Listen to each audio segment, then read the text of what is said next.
Buenas, amo curiosos, bienvenidos un día más a un nuevo vídeo del canal. Este es un vídeo especial por los 300 suscriptores que sois ya, que sois un montón. Y nada, pues quiero daros las gracias, eso es lo primero de todo. Y voy a dedicar estos vídeos especiales por los 300 suscriptores concretamente a un tema ligado con ciencia, con biología y por supuesto con aprender cositas nuevas. Como siempre, espero que estéis aquí para refrescarlos o para aprender cosas nuevas. Y concretamente lo voy a dedicar, como digo, a un tema un poco monográfico, pero que creo que es importante y que además a mí personalmente me toca como persona que tengo esta enfermedad, que es la diabetes, y que creo que mucha gente la menciona y probablemente todos hemos oído diabetes en algún momento de nuestra vida, pero creo que muy poca gente en el fondo sabe lo que implica la enfermedad, las cosas buenas, las cosas malas, todos esos entresijos que creo que son importantes en cualquier enfermedad. Yo por desgracia no os puedo contar los de todas las enfermedades porque no tengo tanto conocimiento, pero sí puedo contaros al menos de esta enfermedad. Entonces de primeras os voy a contar un poquito los conocimientos más básicos que creo que se tienen que tener, y para ello os voy a presentar a esta maravillosa molécula que tengo aquí, que es la glucosa. Esto de aquí es glucosa, que por cierto esto está hecho con unos modelos moleculares que te puedes comprar, ¿vale? Esto que veis aquí rojo serían los átomos de oxígeno, el hidrógeno, ¿vale? Lo gris, lo negro serían los carbonos y bueno, todo esto ya lo sabéis porque para eso estáis viendo los vídeos de bioquímica estructural. Y próximamente vendrán los vídeos de bioquímica metabólica que os van a ayudar también a entender mucho de todo esto que os voy a contar ahora, de la diabetes, de cómo funciona y demás. ¿Y por qué os he presentado la glucosa? Bueno, porque realmente la definición de la diabetes a día de hoy es básicamente que una persona tiene altos niveles de glucosa en sangre. ¿Y qué es la glucosa? Pues es la molécula que os acabo de enseñar y que es un azúcar que básicamente nosotros lo traduciríamos en los hidratos de carbono que nos consumimos y que comemos y de los que nos alimentamos. ¿Y para qué lo hacemos? Pues básicamente porque de ellos extraemos la energía en forma de una molécula llamada ATP, de la cual al final nuestras células sacan toda la energía necesaria pues para que podamos relacionarnos, podamos nutrirnos y por supuesto podamos reproducirnos, incluidas ellas mismas, por supuesto. Todo esto ocurre dentro de nuestro sistema sanguíneo concretamente y por tanto el cuerpo, como digo, necesita esa energía. Quería contaros un poquito a nivel histórico no solamente quién es la glucosa, que por cierto también tengo por aquí una imagen de la glucosa. No, perdón, esta no es. Bueno, esto os lo pongo para refrescaros un poquito que he reactualizado todo el tema de las redes sociales, ¿vale? Os dejo por aquí que estoy ya en Instagram, en Twitch, en YouTube, en Twitter y en Facebook, como ya sabéis. Y como digo, aquí está, jolín, la glucosa. La glucosa, como veis, es una molécula bastante compleja y está en su forma ciclada, ¿vale? O en su forma lineal. Y lo más interesante de este tipo de molécula, como os digo, es que es de la que obtenemos energía, ¿vale? Es súper importante en el metabolismo, como ya veréis, de hecho en la bioquímica metabólica, dentro de unos pocos vídeos llegarán esos vídeos explicativos de cómo funciona todo el tema del metabolismo. Pues bien, ahora que ya os he presentado a la glucosa, os puedo presentar a nuestra querida amiga, la insulina, que está aquí, ahora. Y la insulina, que es esta molécula de aquí, es una molécula muy importante de la cual os voy a contar toda su historia ahora, que para eso me la he rebuscado y me he molestado en buscarla a nivel histórico. A nivel histórico, la primera referencia por escrito que comúnmente se acepta y corresponde a la primera vez que se identificó o se habló de la insulina como tal es gracias al arqueólogo y novelista alemán George Everts, que en 1873 en un yacimiento, concretamente de las ruinas de Luxor, que fueron de unos 1553 años antes de la era cristiana, se descubrió un papiro en el que, insisto, pues ya se empezaba a hablar un poco del tema de la diabetes, concretamente de sus síntomas. Esto atribuido eminentemente a un médico que apareció en el templo de Imhotep, en el que se relata precisamente la existencia de algunos enfermos que adelgazaban mucho, que pasaban mucha hambre y que tenían mucha necesidad de comer, que además orinaban con mucha abundancia y que también tenían una gran necesidad de beber agua de manera muy exagerada. Pues se aconsejaba de hecho el tratamiento con alimentos ricos en grasa de ternera, en cerveza, en hojas de menta o en incluso en alimentarse con sangre de hipopótamo, que como sacerdotes también se consideraba que tenían que hacer, por supuesto, algunas ofrendas a los dioses para poder curarse de estos males.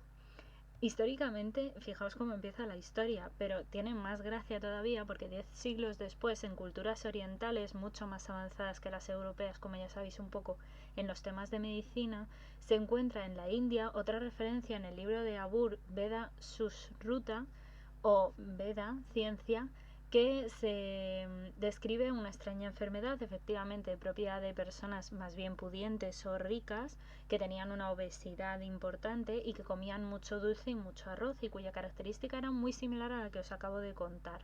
Entonces esto pues chocaba un poco, ¿no? Como dos personas tan distintas podían tener una sintomatología o ciertas cosas tan comunes.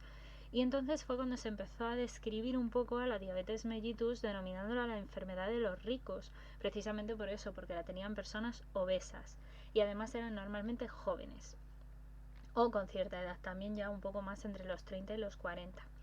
Esto, curiosamente, como sabréis, es bastante importante en el tema de la diabetes, ya lo iremos viendo todos los síntomas, pero fijaos si era curioso que ya por entonces, se empezó a observar que la orina de los diabéticos tenía, entre otras cosas, una cantidad tan alta de algo dulce, que no sabían qué era, pero era como muy dulce porque olía dulce y porque además atraía a moscas y a hormigas.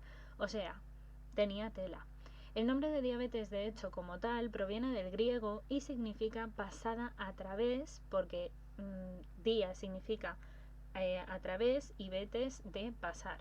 Y aunque distintas bibliografías no coinciden realmente con la atribución del nombre como tal, pero sí que parece que fue Apolonio de Menfis, mientras que otros sin embargo dicen que fue Areteo de Capadonia. Pero bueno, a efectos prácticos fue Areteo quien interpretó los síntomas de la enfermedad como podían ser que los enfermos en el cuerpo tenían pues normalmente eso, o mucha delgadez o una gordura importante, tenían una amplia necesidad de comer y comer y comer y comer y comer y comer, beber en grandes cantidades agua y por supuesto hacer mucha orina, mucho pis.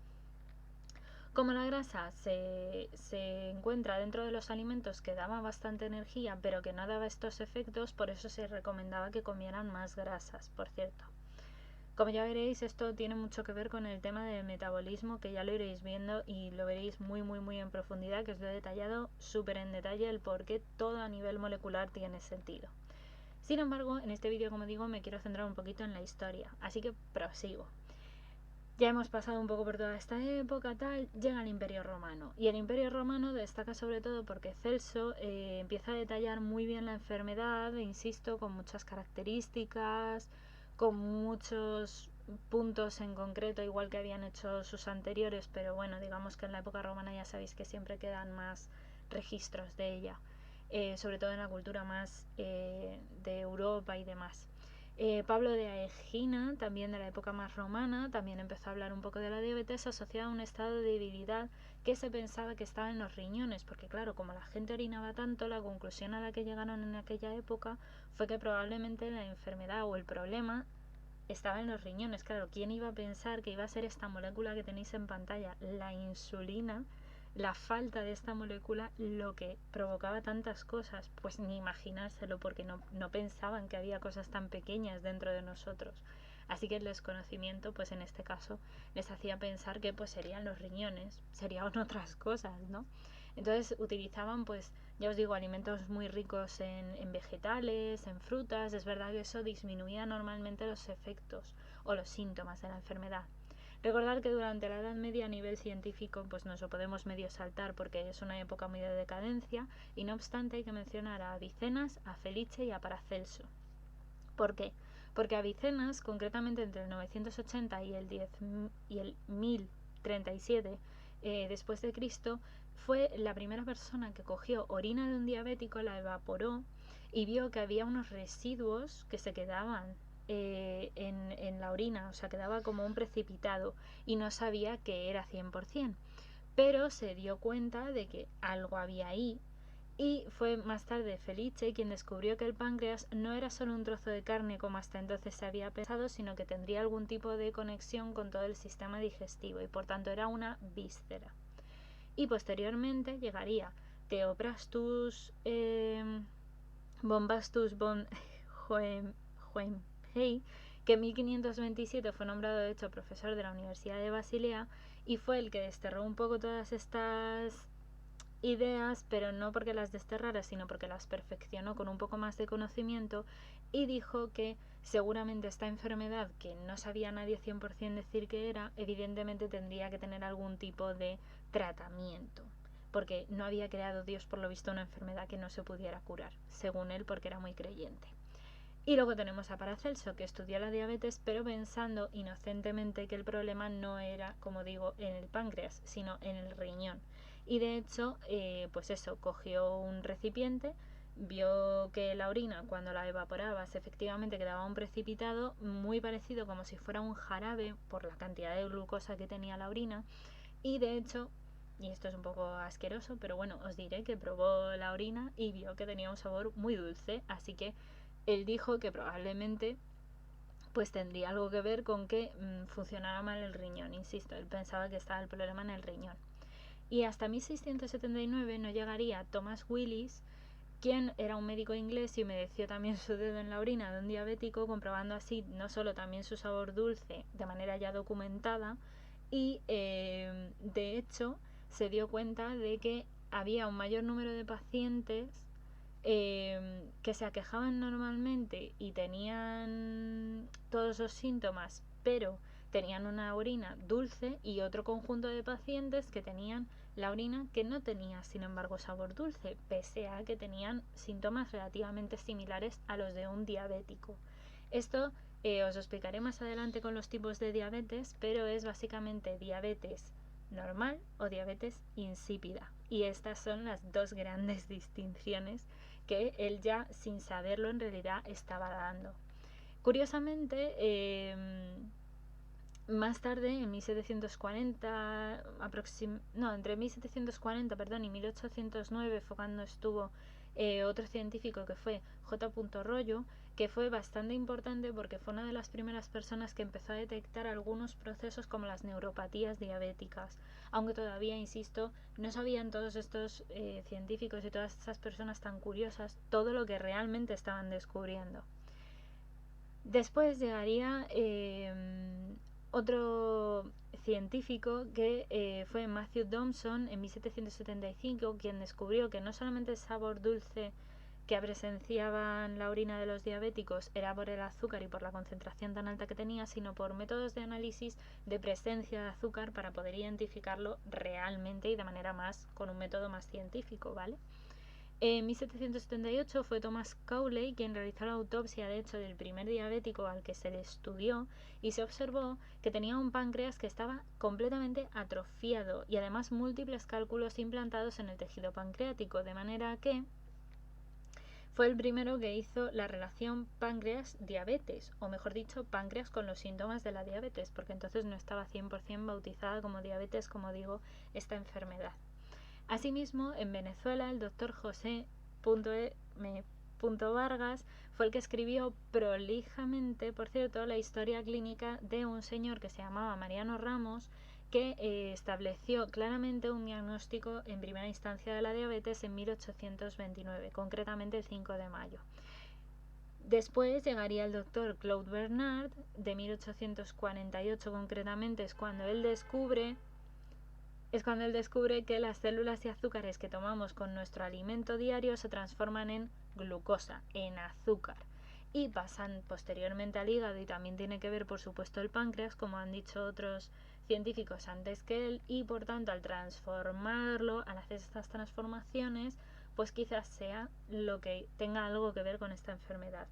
También justo en este momento se ve que cuando el páncreas, esa glándula situada detrás del estómago, está rodeada y va conectando hacia el intestino delgado, despierta principalmente un interés médico porque, claro, insisto, el ubicarla como víscera, ya ves además que interconecta con otros organismos, que se atrofia y aparece asociada con un montón de síntomas. Pues ahí hay una enfermedad que tienen que descubrir, entonces los médicos empiezan a atar cabos y no obstante hasta el siglo XIX no se empiezan a hacer muchísimas más disecciones de animales, como por ejemplo ocurrió en 1867 con Paul Langerhans, quien fue un patólogo y analista alemán que descubre por fin que en el páncreas hay unos conjuntos de islotes de células, unos grupitos de células para entendernos, que son como un grupito, como una banda, que con una estructura distinta del resto de las células producen unos fermentos digestivos y cuya función todavía es desconocida. Por eso se conocen a estas células con los islotes de Langerhans.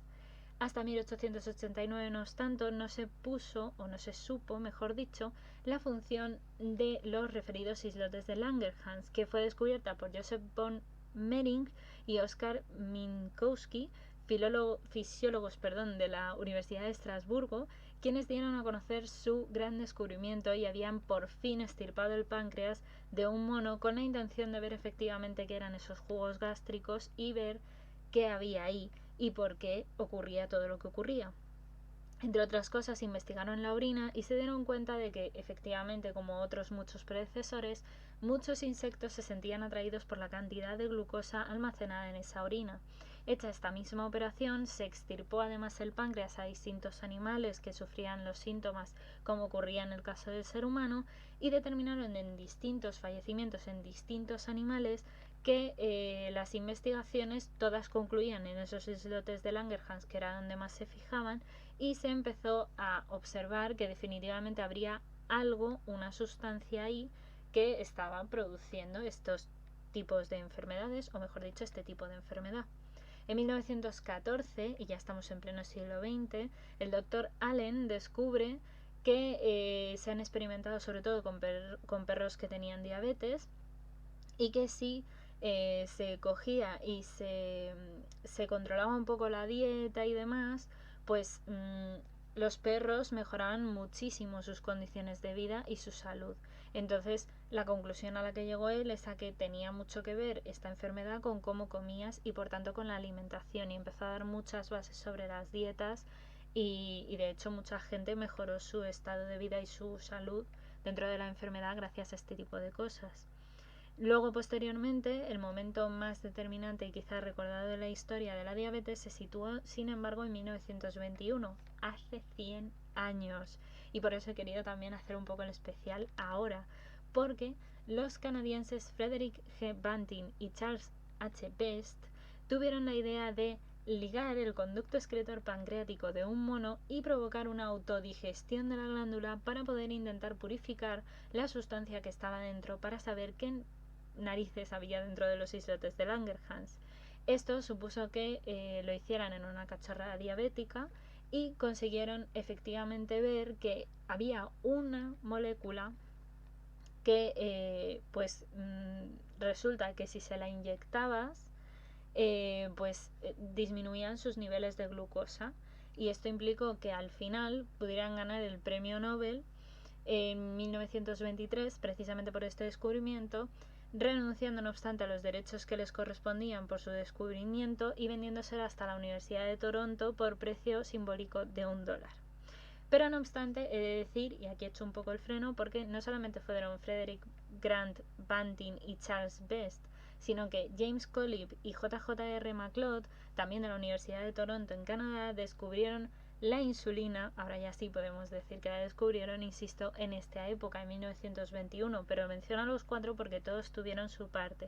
Es más, incluso en este mismo año también otro descubridor, otra persona que también no se llevó no obstante el premio Nobel de Fisiología o Medicina, pero que también demostró que era muy importante la insulina, fue Nicolae Paulescu, que fue un científico que sobre todo pues también confluyó un poco todas las ideas y todos llegaron a identificar, digamos, que había efectivamente una molécula, como veis en pantalla, formada por un montón de aminoácidos, de la cual ahora luego os daré más detalles, pero que era súper importante y que tenía evidentemente que ver con todo lo que llevamos hablando y todo lo que se llevaba hablando y documentando durante muchísimos siglos y durante muchísimo tiempo, de una enfermedad que afecta a un montón de personas, además de relativamente dispares, ¿no? O que eran muy variables.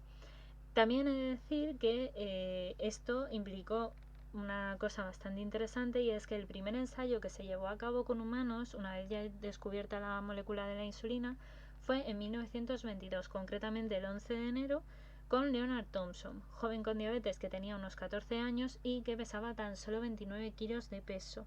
Recibió la primera dosis de insulina que se había purificado, y esa insulina le permitió mejorar espectacularmente su estado general, y no obstante, 13 años después murió, pues básicamente por causa de una bronconeumonía, y cuando le hicieron su autopsia para poder estudiar a ver cómo había ido también todo el experimento de introducir la insulina en su cuerpo, vieron que había muchas complicaciones que a día de hoy se saben que son complicaciones diabéticas por pues tener un mal tratamiento o por tener un tratamiento que no era el más adecuado debido a la época, ¿vale? Pero bueno, le permitió vivir muchos más años y mucho mejor, eso no hay dudas. El uso también de la insulina se fue poco a poco extendiendo a partir de este primer caso, y aunque los métodos usados para su extracción eran muy costosos al principio y la cantidad no era suficiente, gracias precisamente a que aquí en España el doctor Rosen Carrasco en 1922 también emprendió la tarea de la obtención de la insulina de la manera que fuera lo más parecida posible, lo más eficiente posible, pues lo hizo con bastantes animales y descubrió que los cerdos solamente tienen un aminoácido en su estructura que es distinto respecto de la insulina en los humanos. De hecho, en los vertebrados está muy conservada la insulina, tiene una íntima similitud estructural, para entendernos, de manera que como su estructura es muy parecida en todos los vertebrados, y concretamente pues en algunos animales, por ejemplo como en los bovinos o en los porcinos, pues hay muy poca variación. De hecho, en los bovinos había 3 aminoácidos y en los porcinos solo uno. Entonces este hombre estuvo haciendo varias pruebas con ambas y se dio cuenta de que si cogías insulina y la generabas en un cerdo y luego se la ponías a un humano, pues claro, variando un único aminoácido no afecta a efectos prácticos. La insulina era completamente funcional en el cuerpo. Entonces era una cosa absolutamente revolucionaria y maravillosa. La insulina, no obstante, de ciertas especies, también de peces, también se estuvo estudiando y era bastante similar, como digo, a la de humanos, o sea que es una de las moléculas más conservadas a nivel evolutivo. Y, curiosamente, otra de las cosas importantes es que actualmente y principalmente se utilizan bacterias para la obtención de la insulina en muchos casos, y también de la Caenorhabditis elegans, un nematodo que es muy similar en cuanto a estructura su insulina a la nuestra, y de hecho, como os digo, pues es que se pueden utilizar sin ningún problema porque no hay rechazos ni hay cosas raras. Más tarde, he de decir que consiguieron tratar a otro paciente o otro caso conocido de diabetes, que fue Francisco Pons, que tenía unos 20 años y fue la primera persona realmente con diabetes en Europa a la que se le trató con insulina, ¿vale? Esta primera insulina obtenida, que venía, como os digo, de los animales, el problema que tenía principalmente era que producía en muchos casos muchas hipoglucemias, grandes reacciones locales, porque claro, pensar que las primeras extracciones y las primeras insulinas que salieron eran muy impuras, o sea, costaba mucho aislarla. Entonces, bueno, pues el uso de la insulina realmente tardó desde su descubrimiento en 1921 hasta 1923, 1924, no se empezó a extender por toda Europa realmente. También surgió la cuestión de internacionalizar el nombre de la hormona del páncreas, y esto fue lo que ayudó unos laboratorios que quizás habéis oído hablar de ellos y que llevan un montón de tiempo, que son los famosos laboratorios Lilly, que le dio el nombre de insulina o insulin en inglés, y como se le conoce desde septiembre, como digo, de 1923 a esta molécula. Y todo el mundo la conoce ya así. En 1935 fue Hagedorn quien produce la insulina en depósito, es decir, que se pudiera por fin almacenar y mantener durante cierto tiempo, no fuera a extraerla y casi pincharla en un periodo de tiempo muy corto.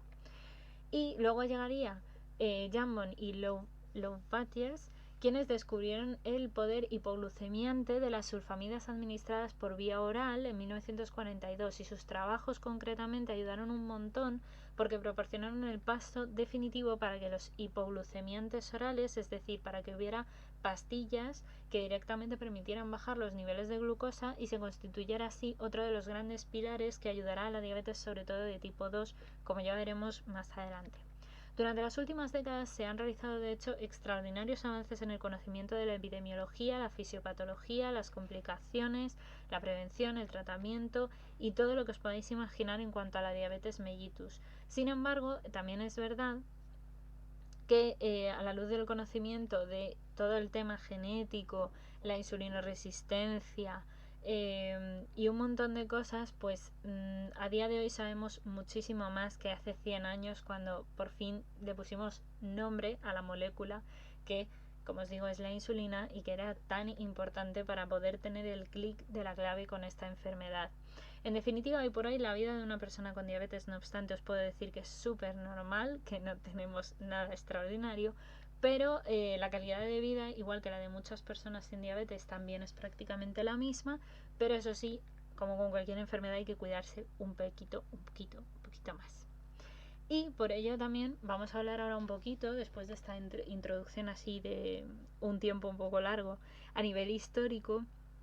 Os quiero comentar un poco todo el tema de qué es la insulina, que os tengo puesta en pantalla desde hace un rato, y os la voy a presentar un poco ya más debidamente después de haberos puesto el contexto histórico de todo lo que supuso descubrirla.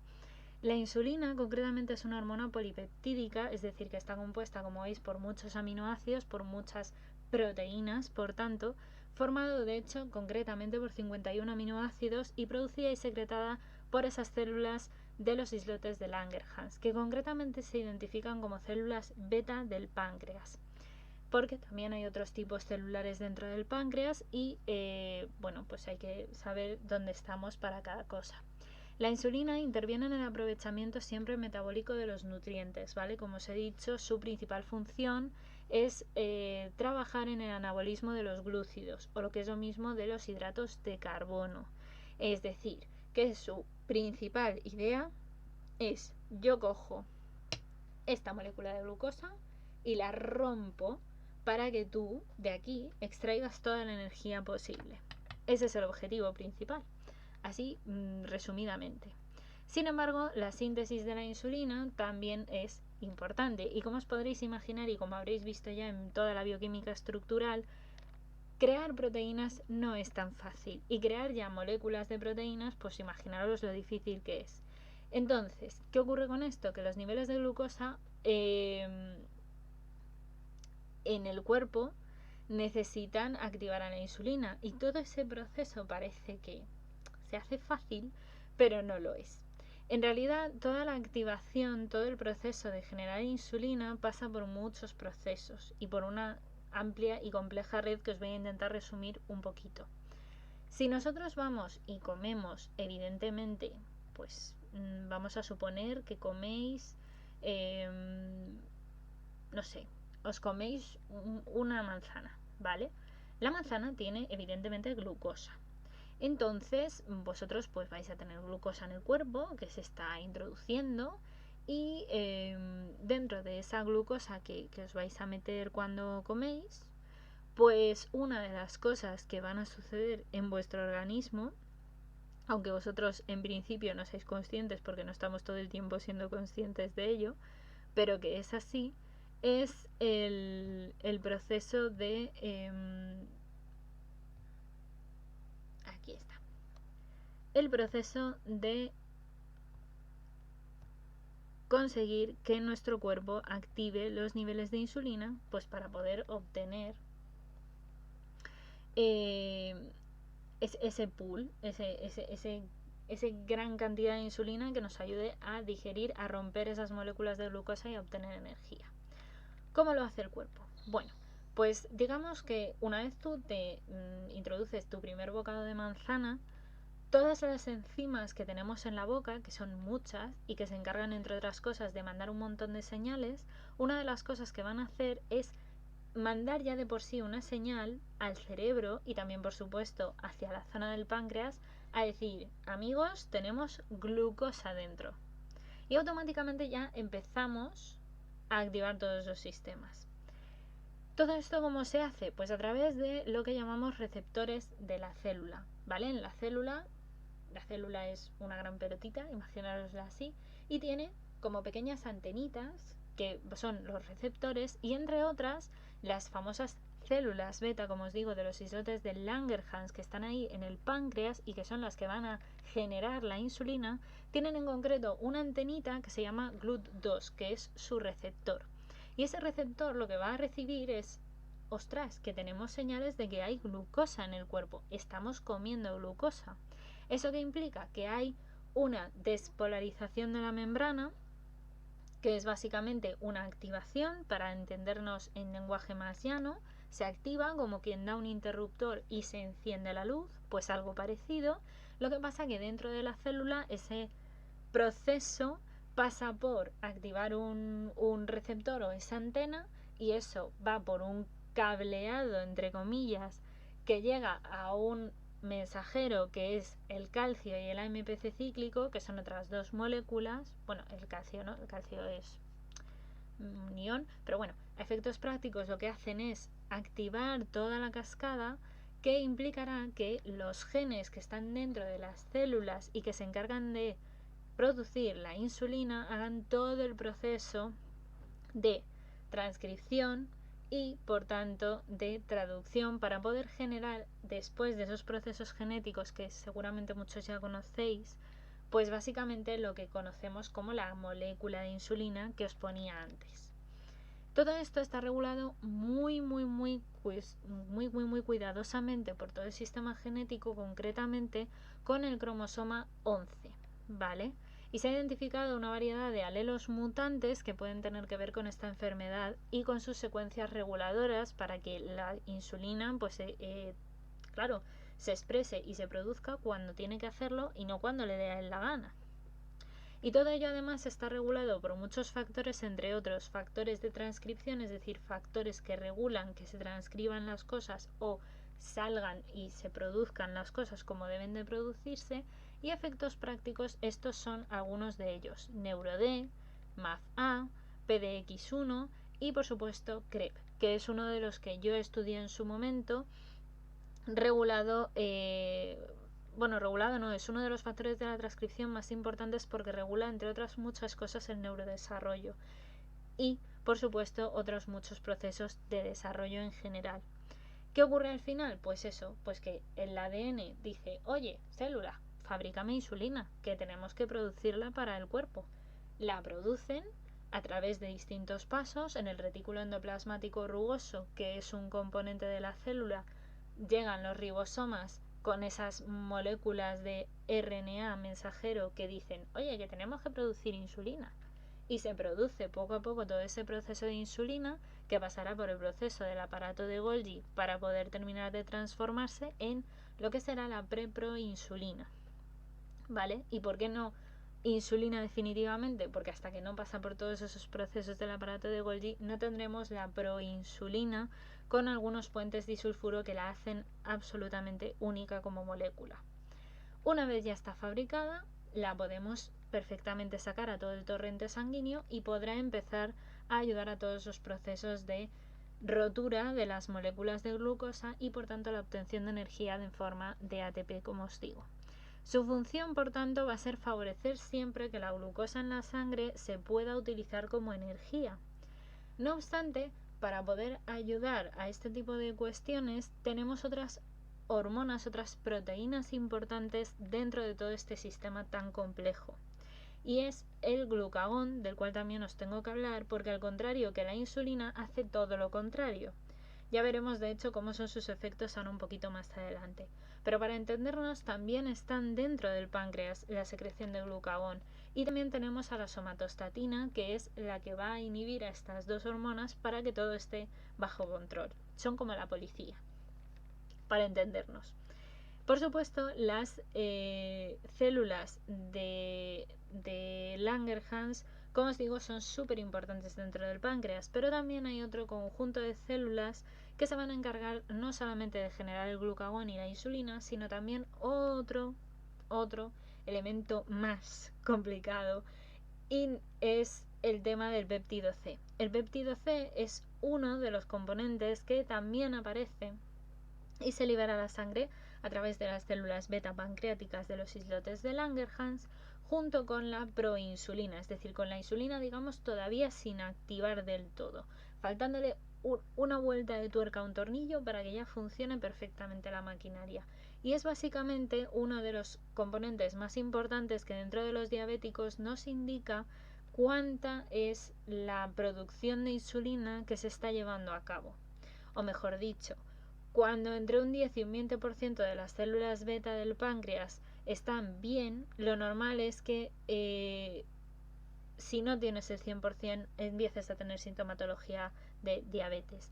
Y por tanto, lo primero que ocurre es que el páncreas pues empieza a ver que el péptido C cambia sus concentraciones, y por eso también nos chiva un poco el que tengamos diabetes o no, a nivel, digamos, de análisis que nos pueda hacer un médico y pueda comprobarlo, aparte por supuesto de, como ya veremos, los niveles de glucosa que también se pueden mirar. La insulina tiene una importante función reguladora en todo el metabolismo, y por eso os he puesto este gráfico, porque entre los muchos efectos que tiene la insulina, uno es mantener lo que llamamos un proceso que vais a ver muy bien en los temas de bioquímica metabólica, lo vais a agradecer un montón, porque inhibe la gluconeogénesis. Voy a analizar un poco la palabra para que entendáis qué es lo que hace realmente. Gluconeogénesis significa glucosa, gluco, neo es nueva formación, neo es de nueva y génesis de formación. Entonces, ¿qué es lo que hace la insulina en nuestro cuerpo? Inhibir o prohibir que haya una nueva formación de moléculas de glucosa, porque como os he dicho, lo que se encarga es de romperla, no de formar la glucosa. Inhibe también la glucogenólisis.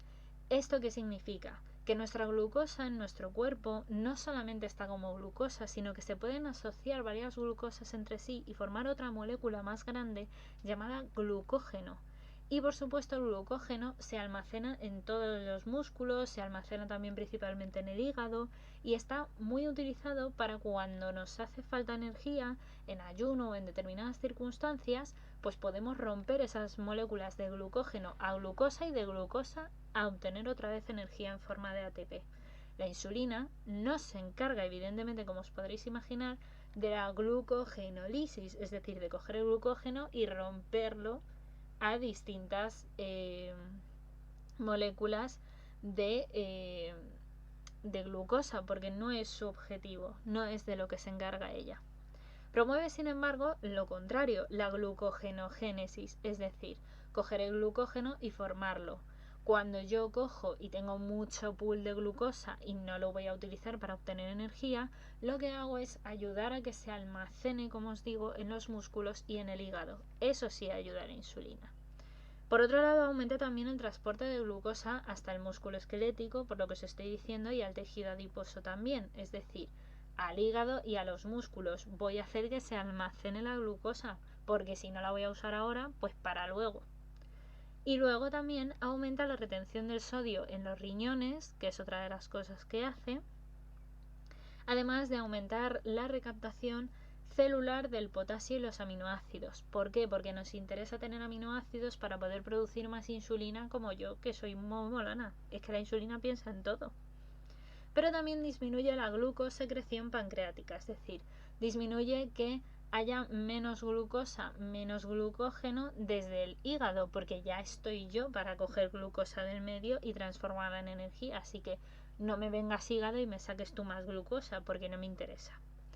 Promueve también la glucólisis, que es la primera parte de todo lo que vamos a ver en bioquímica metabólica, y veréis que la glucosa se tiene que meter en un proceso metabólico llamado glucólisis, que es coger la glucosa y lisis, romperla, ¿vale? Y favorece la síntesis también de los triglicéridos para poder efectivamente entrar en procesos similares a la glucólisis para poder obtener energía. Para todo eso ayuda. Además de estimular, por supuesto, la síntesis de proteínas, por lo que, como os he dicho, es un aminoácido, o sea, es una poliproteína, perdón, compuesta por 51 aminoácidos. Entonces, necesita proteínas, tiene que fomentar ese proceso. En definitiva, la insulina es una hormona, es una poliproteína que se encuentra en las células beta del páncreas y se libera bajo la influencia de, como veis, distintas cosas, pero entre otras, sobre todo cuando introducimos hidratos de carbono hacia nuestro cuerpo.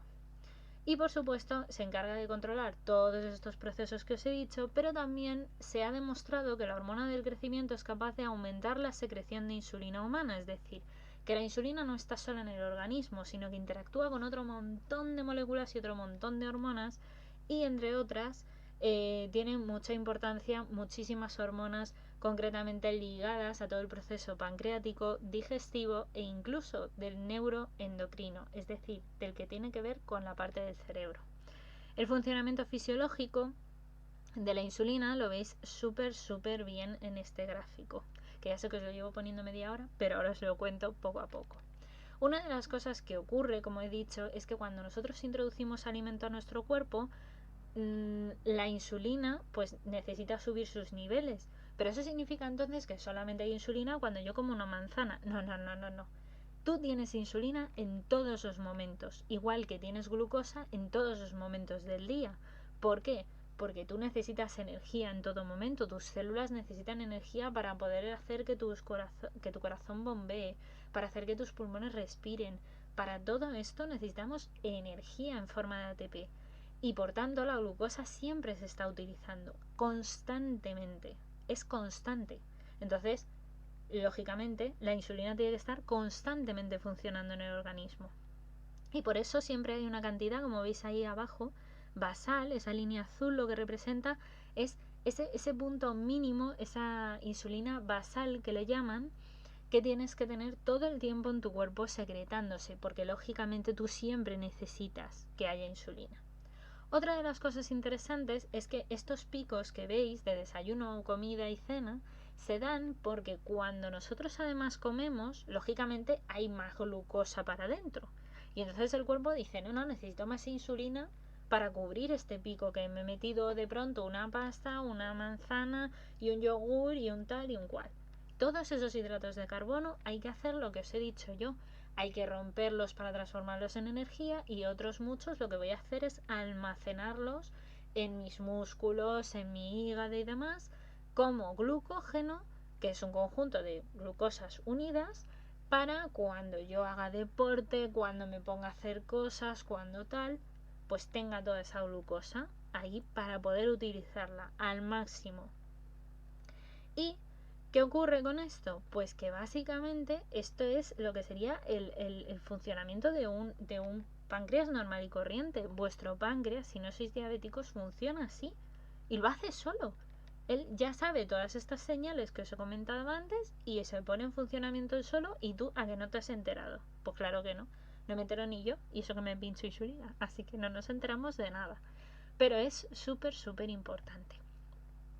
Teniendo en cuenta todo esto, como os decía, hay otra molécula muy importante y muy ligada también al tema de la diabetes y por supuesto de la insulina, y es el glucagón, que también es otra hormona que en concreto se encarga de hacer un poco el efecto, digamos, contrario, ¿vale? Normalmente el glucagón es una hormona que eleva el nivel de glucosa, ¿vale?, en la sangre. Entonces, el páncreas produce glucagón y lo libera cuando el cuerpo necesita más azúcar en sangre de la que se está enviando en ese momento a las células.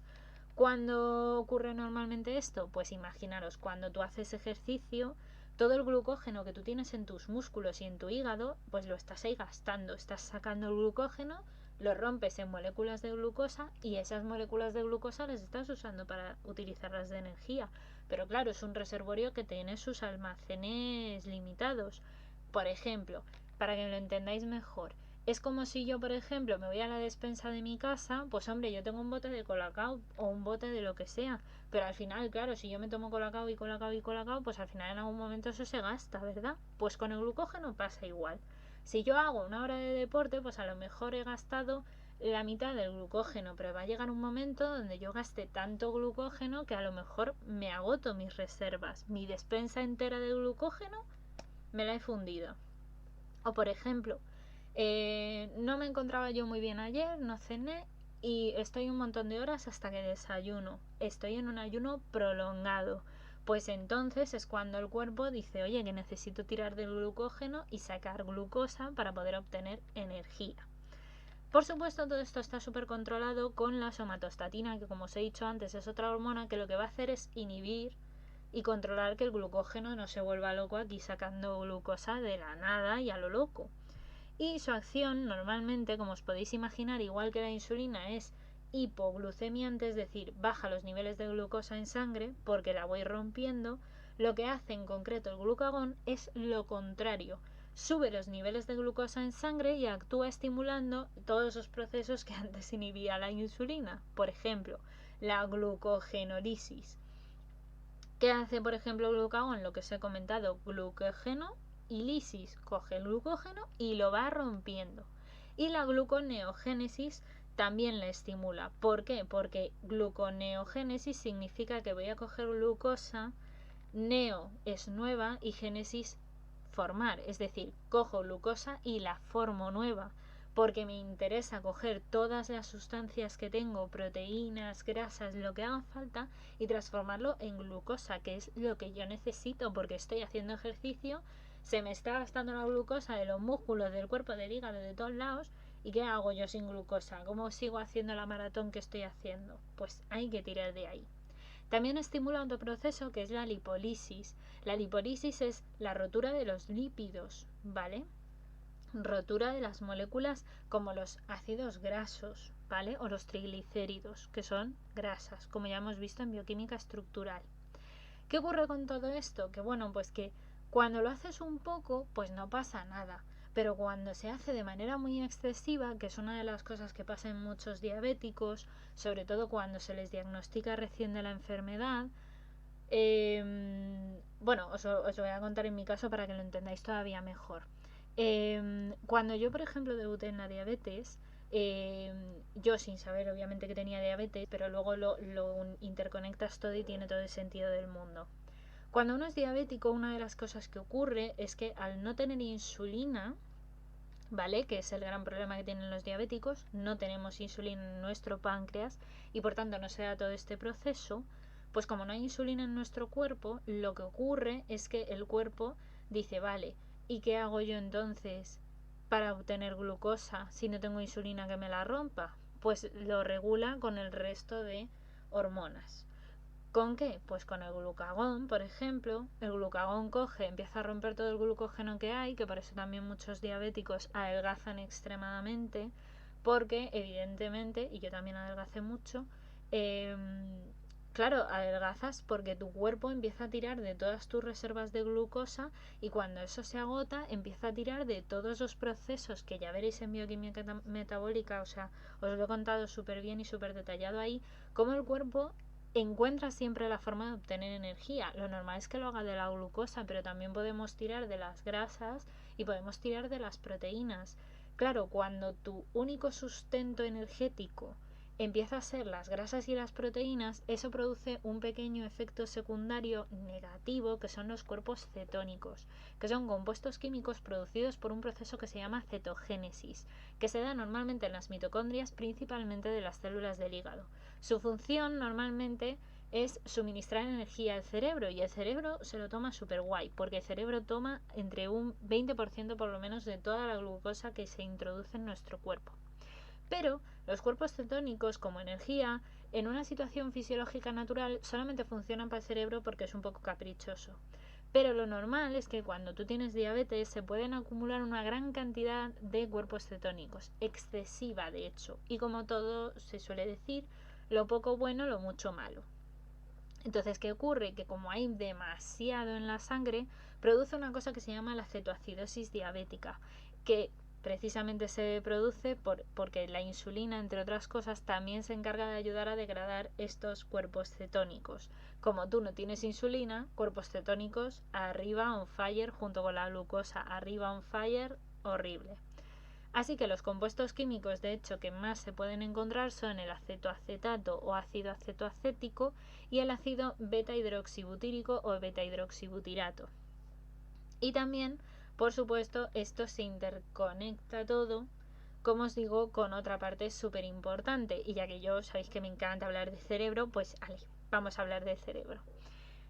Si bien he dicho que los cuerpos cetónicos los utiliza el cerebro para obtener energía porque es muy caprichoso y consume mucha glucosa, el cerebro también, como consume mucha glucosa, se ha visto y se ha sabido en los últimos años que tiene mucho que ver con todo el proceso, como os digo, de control y de regulación. Porque claro, el cerebro se encarga de todo prácticamente, ¿vale? Es como la CPU de un ordenador, se encarga de todo. Y entre otras cosas, de una de las muchas cosas que se encarga el cerebro es de, una vez nuestro cuerpo está asumiendo que está entrando glucosa y demás, ¿qué creéis que un órgano que demanda el 20% de la glucosa del cuerpo va a pedir al cuerpo cuando introduzcamos los hidratos de carbono? Mándame glucosa, mándame glucosa, mándame glucosa. Y entre las muchas cosas que hace nuestro cerebro es que esos receptores, esas antenitas que eran el GLUT2, el GLUT4 y otros muchos receptores que tenemos ahí en la membranita de nuestras células, van a decir dame glucosa, dame glucosa, dame glucosa. El cerebro, que es muy caprichoso y quiere mucha glucosa porque la necesita, cuando empieza a notar que no llega suficiente glucosa porque tú tienes diabetes y no te has enterado y no hay insulina por tu cuerpo que ayude a que llegue la suficiente glucosa que yo cerebro quiero, porque soy así de caprichoso, una de las cosas que ocurre es que, lógicamente, donde más se afecta dentro del cerebro es en una región que está en el diencéfalo, concretamente llamada hipotálamo, y esa región es el regulador de todas las cosas homeostáticas y o de equilibrio en el cuerpo. La homeostasis es el equilibrio del cuerpo o el equilibrio de la célula, el equilibrio a nivel biológico de todo. Que haya homeostasis, es decir, que haya equilibrio. Para que haya equilibrio, el cerebro lo que entiende es yo tengo que recibir toda la glucosa que yo necesito. Y por tanto, entre otras cosas, lo que necesito es una homeostasis energética, también dicho así. De manera que, si hay poca glucosa, mi insulina no está porque yo soy diabético y no tengo insulina, no tengo glucosa, no estoy llevando la glucosa a mi cerebro porque yo lo necesito aquí y no hay tu tía, el sistema lo que indica es, como no me está llegando glucosa es porque no estás comiendo suficiente glucosa. Así que mandan las señales con otras hormonas que producen, entre otras cosas, que nos apetezca comer, por ejemplo, la leptina, el neuropéptido I, algunos de todos estos elementos de, oye, venga, pide comer, estómago, pide comer, que aquí no hay suficiente. Y por eso precisamente es por lo que los diabéticos también, antes de ser diagnosticados, lo normal es que coman unas grandes cantidades de hidratos de carbono. Y por más y más y más que comas, no obstante, ni engordas ni nada de nada y no consigas energía, entonces estás muy fatigado. Claro, ¿por qué? Porque el cuerpo no coge el azúcar, no lo está usando realmente. Lo metemos, pero no lo estamos realmente utilizando. Entonces, lo único que podemos hacer es, pues eso, pues el cuerpo hace su respuesta, dice, no me llega glucosa, pues ala, come más, que no has metido suficiente al cuerpo. O sea, yo siempre lo imagino como un ciego que entra en una despensa y claro, pues como el pobre no ve, a base de su tacto, pues a él a lo mejor todo le parece que son botes y no se da cuenta de que los botes que tiene delante son de garbanzos y son de un montón de cosas que tienen un montón de hidratos de carbono, pero que pues como él no lo ve, él solo nota que hay una lata y dice pues vaya porquería, pues es que esto a mí no me sirve. Porque es un poco ciego, digámoslo en ese sentido, ¿no?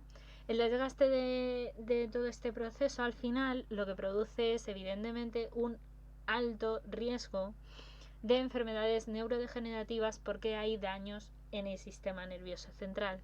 Y entre otras cosas se han hecho bastantes estudios últimamente relacionados con la diabetes de tipo 2, que además está muy ligada a personas mayores, que ahora hablaremos de ella, y el Alzheimer, una enfermedad, como ya sabéis, neurodegenerativa, que se ha visto cada vez más que tiene una amplia relación con personas que tienen patologías relacionadas con problemas de glucosa, que como os digo puede ser por esto, porque quieras que no, claro, tus niveles de glucosa no son óptimos, tus niveles de insulina no son óptimos, entonces el sistema nervioso sufre todo ese desequilibrio. Aunque todo el resto de hormonas y todo el resto de componentes funcionen bien, hay un eslabón en la cadena que ya no lo está haciendo, y nuestro sistema es tan complejo y tan complicado que cuando un eslabón, uno solo, de todo un engranaje tan perfecto falla, ya el sistema chirría un poquito, ¿vale? Por eso es por lo que tiene su aquel todo esto que os estoy contando.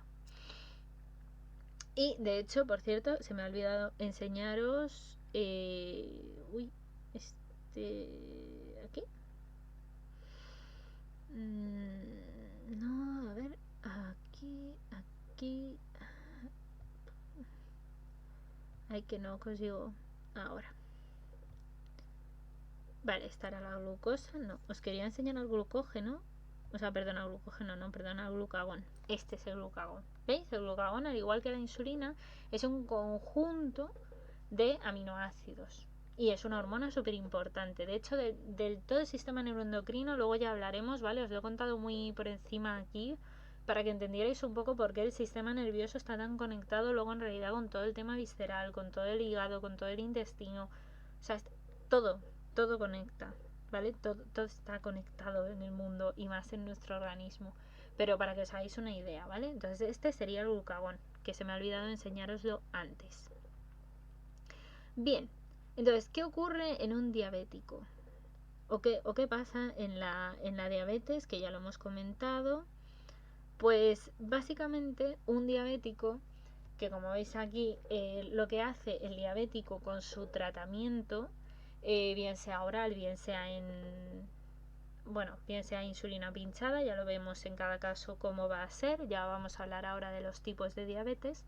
Pero a efectos prácticos lo que hace un diabético es cumplir lo que veis aquí en la gráfica.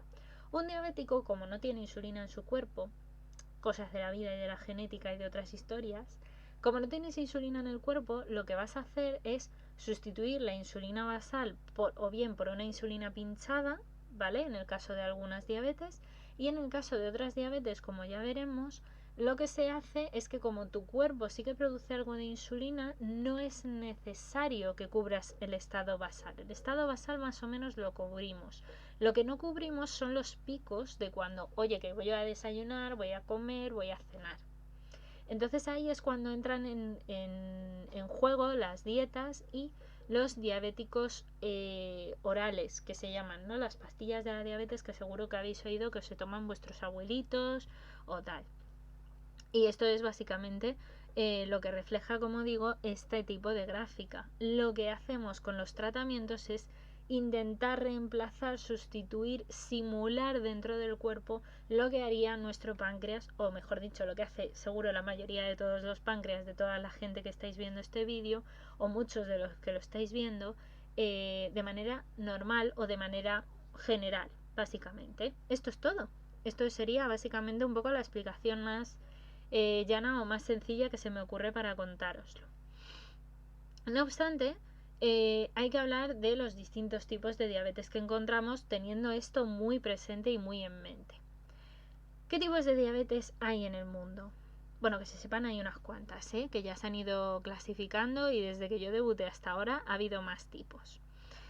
El primer tipo de diabetes del que vamos a hablar es la diabetes tipo 1, conocida así porque suele aparecer con mayor frecuencia en la infancia o en la juventud, cuando se es niño o cuando se es adolescente, aunque no obstante se puede presentar un poquito más tarde, ¿vale? Su origen todavía no está 100% claro. Parece ser que tiene mucho que ver con una parte, y esto sí que está bastante claro, que, o por lo menos es lo más claro que se tiene, es que es una enfermedad autoinmune, que se provoca principalmente porque las defensas de tu propio organismo, esas mismas que están luchando contra el COVID y contra otro montón de virus, bacterias y un montón de cosas que nos atacan día a día, bueno, pues resulta que cuando nosotros las estamos produciendo en nuestro organismo, hay un fallo en la producción y se activan, digamos, de más este tipo de moléculas, este tipo de sustancias que tenemos dentro, como digo, que son las defensoras y que se denominan en el ser humano las HLAs, ¿vale?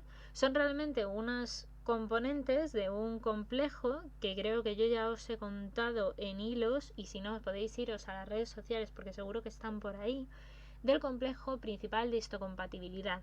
Este complejo principalmente lo que hace dentro de nuestro sistema inmune es principalmente, ¿vale? Y resumidamente, controlar qué cosas son propias y qué cosas son ajenas. ¿Y esto para qué sirve? Hombre, pues básicamente para una cosa muy importante. Si me entra el coronavirus que no es mío, mi sistema inmune lo va a machacar, o por lo menos lo va a intentar. Va a ir a por él y le va a meter una paliza a base de moléculas y de un montón de cosas. Sin embargo, si yo me encuentro una célula, imaginaros, mi sistema inmune se encuentra con una célula del islote de Langerhans del páncreas, ¿qué creéis vosotros que debería hacer? ¿Atacarla? No, es tuya, es propia. No la ataques, que es tuyo. Esto produce insulina, es muy útil, es maravilloso, está en tu cuerpo, para algo está. Pero cuando el sistema ha fallado en este tipo de cuestiones, concretamente se ha visto que tiene que ver por lo visto con eso, como os digo, con el complejo principal de histocompatibilidad de tipo 2, ¿vale? Concretamente con esas HLAs, DMs en muchos casos llamadas HLAs DR son las que afectan a la diabetes, concretamente el DR2, DR3 y DR4, que son, como os digo, moléculas muy complejas, son complejos muy importantes dentro del sistema inmune, que lo que hacen, entre otras cosas, es interaccionar con otras células que son los linfocitos T, que son los super hiper mega Madelmans, super hiper mega Wonder Womans, Batman, Superman, son todos los guays, los superhéroes, los Avengers de nuestro cuerpo, que se encargan de defendernos y interaccionan con otro conjunto de células. Ya os lo contaré más adelante cuando hablemos principalmente del sistema inmune, porque es que implica un montón de cosas, pero así muy someramente, para que os hagáis una idea, el sistema inmune no diferencia lo propio de lo ajeno y ataca a lo propio, ataca a su compañero. O sea, esto, para que os lo imaginéis, es como si tú estuvieras jugando un partido de fútbol y coges y te metes en propia y o haces una falta a un compañero en vez del equipo contrario. Pues no, porque te estás autosaboteando. Mal. Y esto es lo que ocurre en la diabetes tipo 1, básicamente. ¿Qué ocurre con todo esto? Que también, como es lógico, en todo este proceso pueden reaccionar no solamente contra lo propio y por tanto generar esta enfermedad autoinmune, sino que las células de los islotes de Langerhans, como os he dicho, principalmente de lo que se encargan es de hacer insulina. Si nosotros no tenemos células que produzcan insulina, entonces ¿qué ocurre? Que, como os digo, se produce la diabetes tipo 1. ¿Qué ocurre con la diabetes tipo 1? La diabetes tipo 1 necesita, y por eso se llaman insulinodependientes a las personas que la sufrimos, porque somos personas que necesitamos necesariamente y obligatoriamente introducirnos insulina todo el tiempo y todos los días, lo que implica pinchazos diarios, y es un poco tieso aquel, ¿vale? No pasa nada, yo al final ya me he acostumbrado y chimpún, y tampoco pasa nada. Pero es algo que en realidad pues va produciendo una serie de efectos y una serie de cuestiones en el cuerpo también, como os podréis imaginar, todos los días pincharte varias veces, porque lo que tenemos que hacer, por ejemplo, los diabéticos de tipo 1 como yo, para poder conseguir ese funcionamiento fisiológico que os decía yo óptimo, teniendo en cuenta que yo no tengo insulina en el cuerpo, necesito introducirme una insulina basal, ¿vale? Que va pinchada. Y esa insulina basal es una insulina que se llaman también insulinas de acción lenta, que se han regulado y se han hecho gracias a muchísimos estudios científicos, de manera que se han visto que puedan ser de una acción lenta, como digo, porque lo que hacen es durar entre 12 y 24 horas en la absorción que tienen, van activándose muy poco a poco, de manera que mantengamos ese estado de insulina basal que tiene cualquier persona normal. Pues nosotros la introducimos como insulina basal, ¿vale? Cada 12 o cada 24 horas te tienes que poner una dosis de insulina que te cubra esa región basal para que la glucemia esté más o menos controladita, ¿vale? Luego tenemos la insulina que se denomina rápida, que es la que nos ponemos los diabéticos de tipo 1 cuando vamos a comer. Cuando vamos a comer para cubrir esas necesidades de pico que tú de manera normal, si no eres diabético, pues tu páncreas dice, que viene glucosa, vamos para allá. Y entonces se genera insulina y chimpún. Como yo eso no lo puedo hacer porque mi páncreas eso ya no lo sabe hacer, no tiene insulina que salga al ataque cuando ve glucosa, pues lo que hacemos es introducirle insulina al cuerpo, perfectamente sabiendo perfectamente que nos vamos a introducir glucosa para adentro. ¿Qué ocurre con esto? Que hay otro punto inclusive en todo esto y que hace que sea un poco difícil a veces controlar la enfermedad.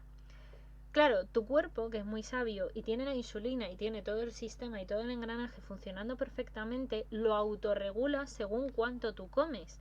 Si tú te comes una manzana, pues a lo mejor tu páncreas dice, venga, vamos a secretar tanto de insulina porque yo sé que se ha comido esta manzana, tiqui, tiqui, tiqui, hago mis cálculos matemáticos y ala, ya está. Con que produzca esto es suficiente.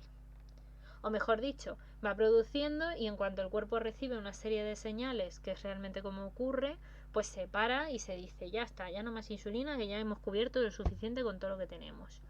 Claro, ¿qué pasa? Yo eso, insisto, un diabético no lo tiene, porque la insulina ahí no está actuando y tal, entonces se vuelve un pelín más complicado. ¿Cómo lo hacemos? ¿Cómo se hace? Bueno, pues para poder tener una buena regulación, lo que hacemos los diabéticos de tipo 1 es pincharnos insulina rápida para cubrir ese momento del desayuno, la comida, la cena, la merienda, lo que sea. Y luego otra de las cosas que hacemos es contabilizar la comida que nos metemos para adentro. Dicho sea de otra forma, contabilizamos las raciones de hidratos de carbono que nos metemos en el cuerpo. Hacemos ese cálculo que hace vuestro organismo de manera natural si no sois diabéticos, pero lo tenemos que hacer nosotros desde aquí. ¿Y cómo lo hacemos? Pues cogemos y sabemos, gracias a un montón de tablas y a un montón de ayudas de muchas personas que han estudiado este tema, como os he comentado antes históricamente, se ha estudiado mucho en la dieta y en los distintos nutrientes y en las distintas comidas que se elaboran, cuál es la cantidad de hidratos de carbono que hay dentro de cada alimento. Sabemos, por ejemplo, que una ración de pan son 20 gramos. Tú coges un pan, lo coges y lo pesas y 20 gramos es una ración de hidratos de carbono. Y ahí es donde empezamos a jugar con las raciones y con las unidades de insulina que nosotros nos pinchamos. Dependiendo de cada persona y demás, pues hay distintas sensibilidades a la insulina y distintos valores que te puedes pinchar. Pues a lo mejor tú para comerte unos 20 gramos de pan, que es una ración, necesitas 2 unidades de insulina o una o 3, depende de cada uno. Lo normal es que se necesite una unidad de insulina por una ración, ¿vale? Pero a veces pues eso puede variar, ¿vale? Depende de los casos y depende de cada persona. Cada persona es un universo, como digo yo, ya no es un mundo, es un universo total. Entonces es importante. ¿Qué ocurre con todo esto y con todo lo que os estoy comentando? Pues lógicamente todo esto requiere de un control, como podréis imaginaros, muy, muy, muy riguroso. Hay que controlarse no solamente la insulina y la dieta, no, es que encima los diabéticos tenemos que medirnos la glucosa constantemente. Y cuando digo constantemente me refiero a te la tienes que medir mínimo antes de comer, después de comer, antes de comer, después de comer, antes de comer, después de comer. ¿Y tú cuántas veces comes al cabo del día? Mínimo 3 veces, ¿no? Desayuno, comida, cena. Pues antes de desayunar, después de desayunar, antes de comer, después de comer, antes de cenar, después de cenar. Y si entre medias te notas algo, pinchazo al canto porque a lo mejor tienes una hiperglucemia, una hipoglucemia, etc. Conclusión, pues que antes se hacía en los deditos, te pinchabas en los dedos, ¿vale? Aquí nos sale una gotita de sangre y con un glucómetro, que es una máquina chiquitita, así como redondita, ¿vale? Lo que hacemos es darle nuestra medición de gotita de sangre y esa máquina, que está súper bien diseñada gracias a la tecnología, sabemos cuánta glucemia tenemos en la sangre en ese preciso instante. Actualmente hay una cosa que son los sensores de insulina, que son pequeños parches que te puedes poner aquí en el brazo y que para lo que sirven son para medir la glucemia de manera más constante. Porque claro, yo me mido la glucemia antes de desayunar, a las 2 horas, y lo que ocurre entre esas 2 horas yo no lo sé. Y lo que ocurre desde esa medición después de las 2 horas del desayuno hasta la comida, salvo que yo me mida por cualquier otra razón, tampoco se sabe. Los sensores de glucemia, que ahora se están cada vez más extendiendo, y de hecho en España parece ser que por fin los han puesto públicos y en la seguridad social para que los pueda acceder todos los diabéticos de tipo 1 por lo menos, que como digo son los más insulino dependientes, los que nos cuesta más a veces también ajustar los tratamientos y demás. Aunque ya veremos que ahora también hay otros tipos de diabetes que también probablemente yo creo que vamos poco a poco a conseguir este tipo de sensores. Evidentemente son muy importantes porque los sensores lo que hacen es medir la glucemia cada 15 minutos. 15 minutos. Fijaos la diferencia. Desde que yo me mido antes del desayuno, 2 horas después, eso con un sensor se puede medir cada 15 minutos. Entonces hay un control mucho más exhaustivo de cuál es la glucemia que está ocurriendo en el organismo, cómo sube, cómo baja y por qué sube y por qué baja en base a lo que tú también haces, en base a lo que tú comes. Esto pues está permitiendo ahora a muchos diabéticos mejorar su calidad de vida mogollón, no os hacéis una idea. Y sobre todo permite no solamente mejorar la vida del enfermo diabético, sino que también está facilitando un montón de datos a todas esas personas que llevan investigando mucho en cómo hacer eficientes las insulinas, en cómo poder incluso encontrar a lo mejor una cura, que de momento yo la veo lejana o lejanísima. Pero se han hecho muchos estudios y cuanta más información tengamos evidentemente de una enfermedad, como os podréis imaginar, más fácil será controlarla, ayudar a la persona que la tiene, a que tenga una mejor vida, que tenga una mejor calidad de vida sobre todo, etcétera. Entonces todo esto es muy importante. Dicho todo esto, que me enrollo mucho, perdón. Pasamos al siguiente tipo de diabetes, ¿vale? Hay otro tipo de diabetes que también se considera dentro de las diabetes tipo 1, que se llama diabetes tipo 1 tipo LADA, más comúnmente llamada tipo LADA. Este tipo de diabetes, según la Fundación para la Diabetes, en los últimos años se ha destacado porque es una diabetes que curiosamente aparece como si fuera una diabetes de tipo 2, pero que a su vez está dando anticuerpos positivos que son los mismos que aparecen en la diabetes tipo 1 y para más INRI necesitan también tratamiento con insulina como si fueran un diabético de tipo 1, pero dosis normalmente pequeñas según parece, porque realmente con la dieta, igual que ocurre en muchos casos, como ahora veremos con la diabetes tipo 2, pues parece que más o menos está controlada la cosa. O sea, es como una diabetes ahí que ha surgido en los últimos años y que esta sí que se tiene que investigar mucho más porque hay mucho por descubrir en ella, pero básicamente tienen lo mismo que la diabetes tipo 1 antes que os he comentado, que es la que yo tengo, ¿vale? La diabetes tipo 2. La diabetes tipo 2 es otro tipo de diabetes, que de hecho es el tipo más común y más extendido en todo el mundo porque abarca, según los datos de la Fundación para la Diabetes, que os digo que son datos súper fiables y que están súper bien buscados, entre un 85 y un 90% del total de casos de diabetes están en este grupo, en la diabetes de tipo 2, que además os la he comentado antes con el tema de las enfermedades neurodegenerativas, Alzheimer y tal. ¿Por qué? Porque la diabetes de tipo 2 es típica de que ocurra en las personas mayores o en los organismos. ¿Por qué? Pues porque se produce insulina, pero no la cantidad adecuada para cubrir estos picos que vemos aquí. Es decir, la insulina más o menos basal, digamos que cubre sus funciones, pero cuando llegamos al momento de comer, la insulina que produce el cuerpo no es suficiente para mantener los niveles de glucemia en condiciones adecuadas.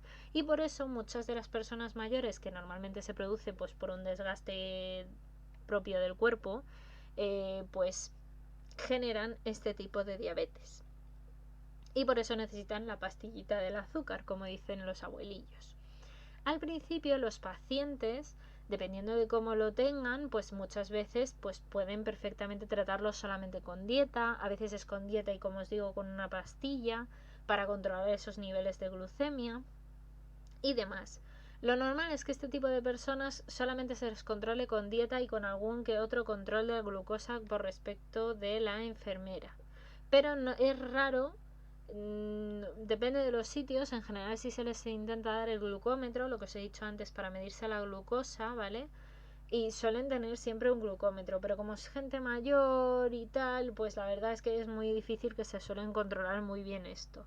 Y las raciones y todo esto, también, bueno, habrá de todo, por supuesto, seguro que hay gente que se cuida un montón. Pero lo normal es que la gente mayor, por lo menos desde que yo he visto hasta ahora, no se suelen cuidar mucho, ni las raciones, ni tal. Pero realmente su tratamiento es un poco a base de dieta y si acaso de tomarte una pastilla. Es algo relativamente fácil de controlar, ¿vale? No obstante, también he de decir que este tipo de diabetes, como digo, aparece principalmente en personas mayores y también se ha visto en muchos casos que está asociado con obesidad, con hipertensión y también con casos de personas, insisto, que tengan algunas otras patologías y demás, ¿vale? Prácticamente. Y sobre todo por un proceso puramente de desgaste del cuerpo. Otra de las cosas interesantes es que, no obstante, como os he dicho antes, con la diabetes de tipo LADA también se está viendo que el número de personas que tienen diabetes tipo 2, porque antes lo normal era tenerla, pues, yo que sé, a partir de los 65, 70, 75, ahora cada vez más empieza a adelantarse la edad en la que se empieza a diagnosticar a los 50, a los 55, a los 40. O sea, cada vez avanza antes, cada vez aparece antes, ¿vale? Y esto implica que quizás nuestra sociedad no se está alimentando de la manera más adecuada. Esto es muy importante tenerlo en cuenta. Y sobre todo la diabetes tipo 2, precisamente porque no... La diabetes tipo LADA, por ejemplo, o sea, la diabetes tipo LADA sí, y la tipo 1 se diagnostican por todo lo que hemos visto hasta ahora, porque tienes mucha sed, adelgazas, tienes cetoacidosis, demás, entonces todo esto pues incrementa. Sin embargo, la diabetes tipo 2 prácticamente no tiene sintomatología, entonces en muchos casos ni siquiera se enteran. Y como no te hagas la glucemia prácticamente o la hemoglobina glicosilada, que es la hemoglobina medida en los últimos 3 meses, gracias a que nuestra sangre tiene unas células llamadas eritrocitos que suelen dejar residuos de glucosa y duran 3 meses en el cuerpo y en la sangre. Entonces, cuando te hacen una analítica y miden esa hemoglobina glicosilada, lo que están midiendo es cuánta cantidad de glucosa has tenido de media más o menos en los últimos 3 meses. Y por ahí a veces canta un poco la cosa. O cuando te hacen un control de glucosa con un glucómetro y dicen, ostras tú, ¿qué ha pasado aquí? Que esto está muy alto. ¿Vale? Luego también hay otro tipo de diabetes, que es la diabetes tipo MODY. Tipo MODY porque se llama Maturity Onset Diabetes of the Young. Es un tipo de diabetes que son características similares, de hecho, a las diabetes de tipo 2 que acabamos de comentar y afecta principalmente a pacientes, no obstante, menores de 25 años, que es una cosa que es como más típica, entre comillas, de una diabetes de tipo 1 casi. ¿Y qué tiene que ver esta con la LADA o qué diferencias hay? Pues que principalmente la diabetes de tipo MODY se caracteriza por tener una herencia autosómica dominante. Esta sí que se ha visto. Es muy raro que no aparezca en todas las generaciones de una familia, ¿vale? O sea, de hecho hay estudios que dicen que una misma familia puede padecer la enfermedad hasta en 3 generaciones consecutivas.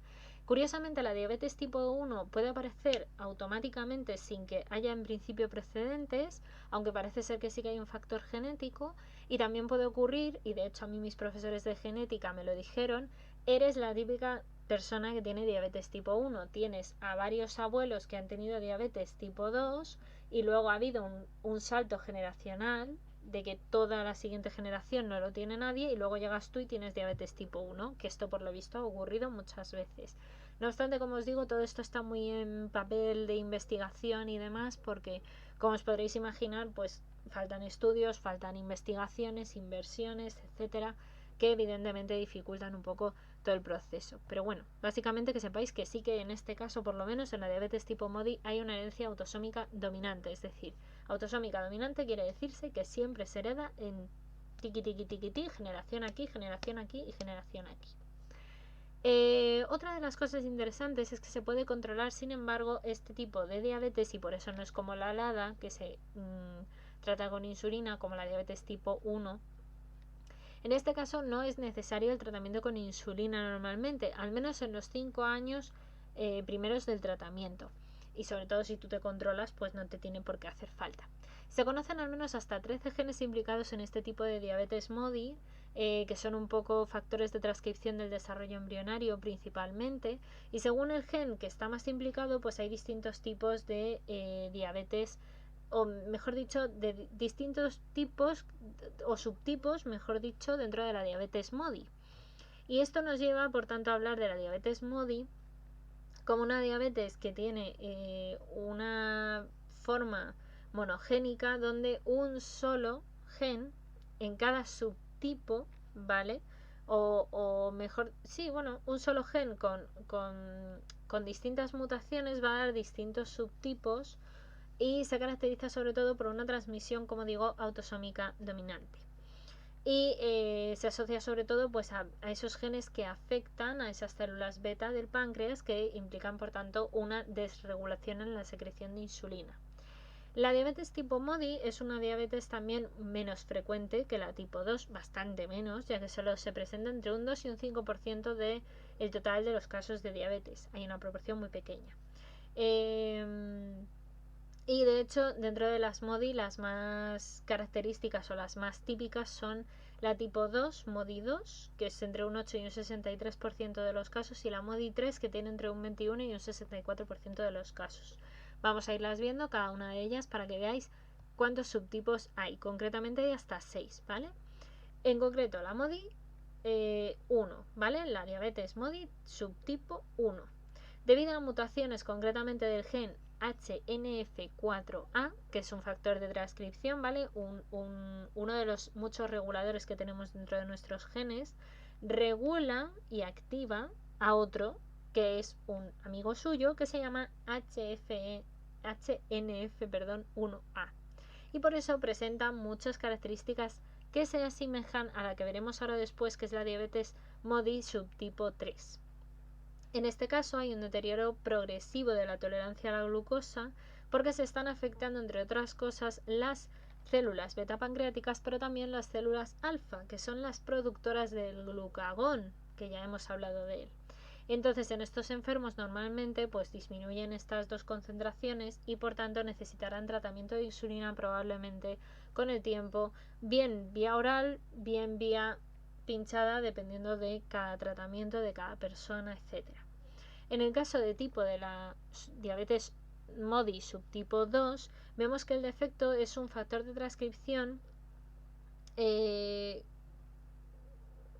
mejor dicho, más que un factor de transcripción como el que hemos visto antes, se da más bien por distintas mutaciones en un gen de la glucoquinasa. La glucoquinasa es una enzima que os la voy a intentar poner en pantalla, porque este tipo de enzima, que la vais a ver súper bien en los vídeos, como digo, de bioquímica metabólica, es una enzima que principalmente la vamos a encontrar actuando en el caso de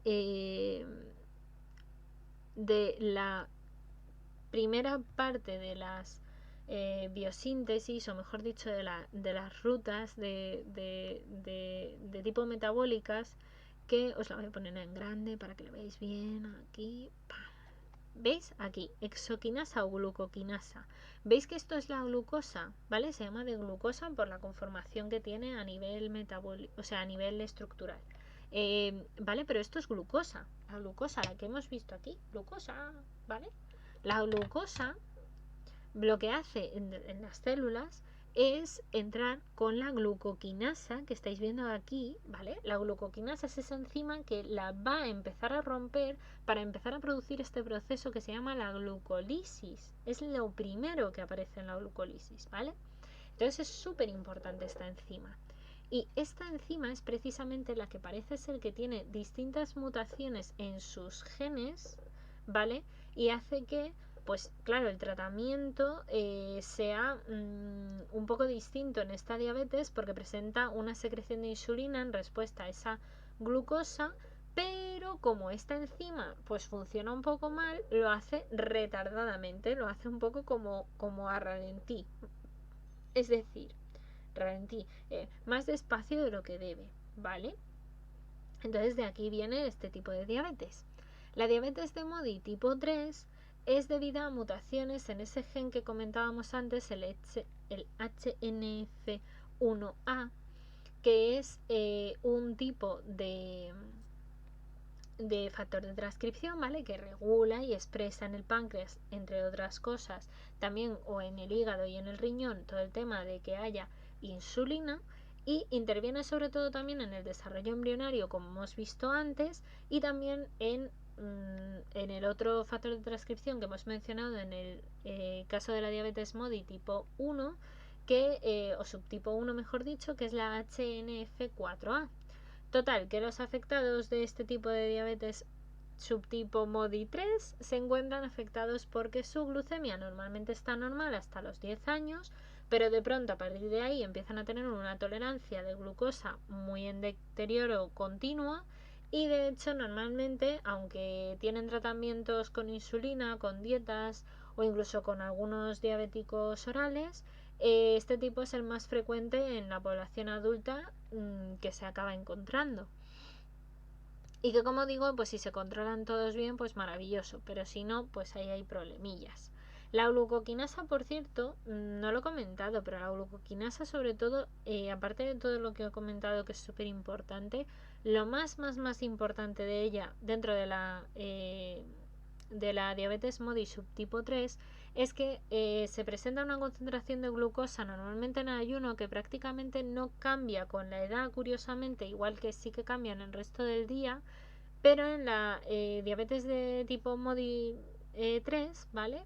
Se observa que hay un incremento progresivo que hace que a partir de los 30 años las concentraciones de glucosa se encuentren más elevadas y por eso se cree también que es posible que la glucoquinasa en este subtipo de diabetes Modi, ¿vale? En la 3 también pueda tener algo que ver, todavía se está investigando.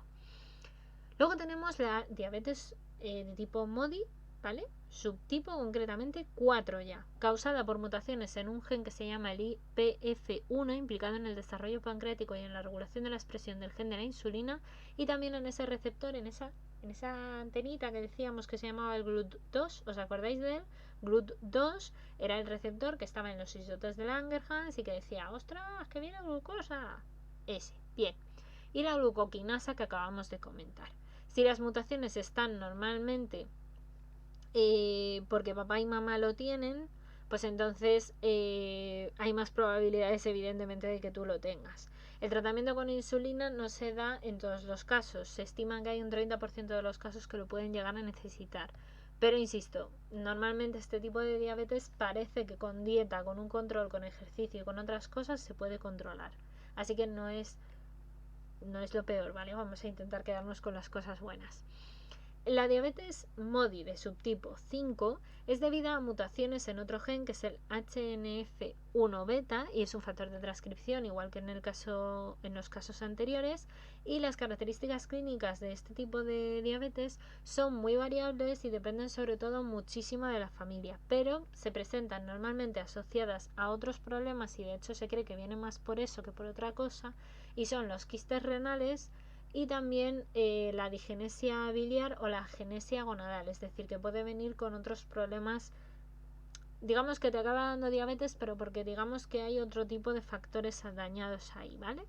Y la diabetes Modi de tipo 6 es una diabetes que tiene una mutación en concreto en el factor de transcripción beta 2 o NeuroD1, que es un factor de transcripción cuyo locus, ¿vale? Cuyo punto genético se encuentra en el brazo del cromosoma 2, concretamente en el largo. Y por tanto su expresión está muy desregulada en el páncreas, en el intestino y en el sistema nervioso central, y parece ser que todo esto es lo que produce que tengan mucha sintomatología de diabetes. No obstante, este proceso es o sea, es uno de los subtipos más recientes descubiertos y al igual que ocurre un poco con la diabetes tipolada, todavía se está investigando un poco más, ¿vale? Por lo menos se sabe un poco el origen. Luego tenemos otros tipos de diabetes también importantes dentro de la MODY, la LADA, la tipo 2, la tipo 1. Hay más tipos. Sí, os he comentado muy al principio, que ya igual ni os acordáis, la diabetes insípida. Esas personas que tenían, curiosamente, que iban mucho al baño y hacían pis, pero su glucosa, no, o sea, sus orinas no tenían sabor dulce, no sabían a glucosa. Bueno, pues esto es porque no tenía nada que ver en realidad con su riñón 100%, sino que es una afección poco frecuente por la cual los riñones son incapaces de evitar la eliminación de agua. Dicho sea de otra forma, la diabetes insípida no tiene nada que ver con la diabetes mellitus tipo 1 o tipo 2 o tipo MODY o tipo LADA. Pero sí que es cierto que la diabetes insípida y la diabetes mellitus sin tratamiento provocan una sed constante y una evacuación urinaria bastante frecuente. Las personas con diabetes mellitus tienen un elevado nivel de glucosa en la sangre. Bien, esto es lo que hemos visto hasta ahora. Pero además esto se da pues porque en el cuerpo pues no se consigue que el azúcar pues llegue y dé energía pues porque falta insulina. Sin embargo, la diabetes insípida tiene los niveles de glucosa en sangre que son normales, pero sus riñones son los que no son capaces de mantener el equilibrio de los líquidos en el organismo. Y entonces ahí es donde viene el problema. Así que realmente el problema sí está en los riñones, que no en el páncreas. ¿Y por qué se llama entonces diabetes insípida? Bueno, pues porque la cantidad de agua eliminada en la orina se controla por una hormona que es la hormona ADH, la hormona antidiurética. Y se conoce también, no obstante, como vasopresina, y lo que hace es controlar, entre otras cosas, la cantidad de agua que podemos eliminar de nuestras orinas. Y también está esto todo a su vez regulado por el hipotálamo, esa parte que os decía yo que mantenía la homeostasis energética. ¿Qué ocurre con todo esto? Que evidentemente la diabetes insípida que llaman central es cuando la falta de la hormona antidiurética proviene del sistema nervioso central, ¿vale? Y cuando se produce la diabetes insípida nefrógena, es porque la afección viene directamente de una insuficiencia del riñón. Así que realmente lo que tienen en común la diabetes insípida y las diabetes que hemos visto hasta ahora es simple y llanamente que dan una misma sintomatología, pero el problema es completamente distinto. Porque el problema de todo el resto de diabetes que hemos visto hasta ahora, hasta esta diabetes insípida, tenía que ver con el páncreas, y aquí es un problema de la regulación de la eliminación del agua dentro del riñón. Pero todo esto a su vez también se interconecta con que evidentemente si yo no elimino todo el agua que debo, también al final la glucosa, por eso no aparecía en las orinas de estas personas, porque eliminan nada de glucosa, porque la glucosa siempre la pueden reabsorber. Pero, no obstante, claro, van mucho al baño. Sin embargo, un diabético va mucho al baño porque tiene que eliminar glucosa y tiene que eliminar además todo lo que tiene que eliminar de exceso, cuerpos cetónicos, etcétera. ¿Por qué? Porque no tengo insulina en el cuerpo y necesito eliminar todo lo que me sobra.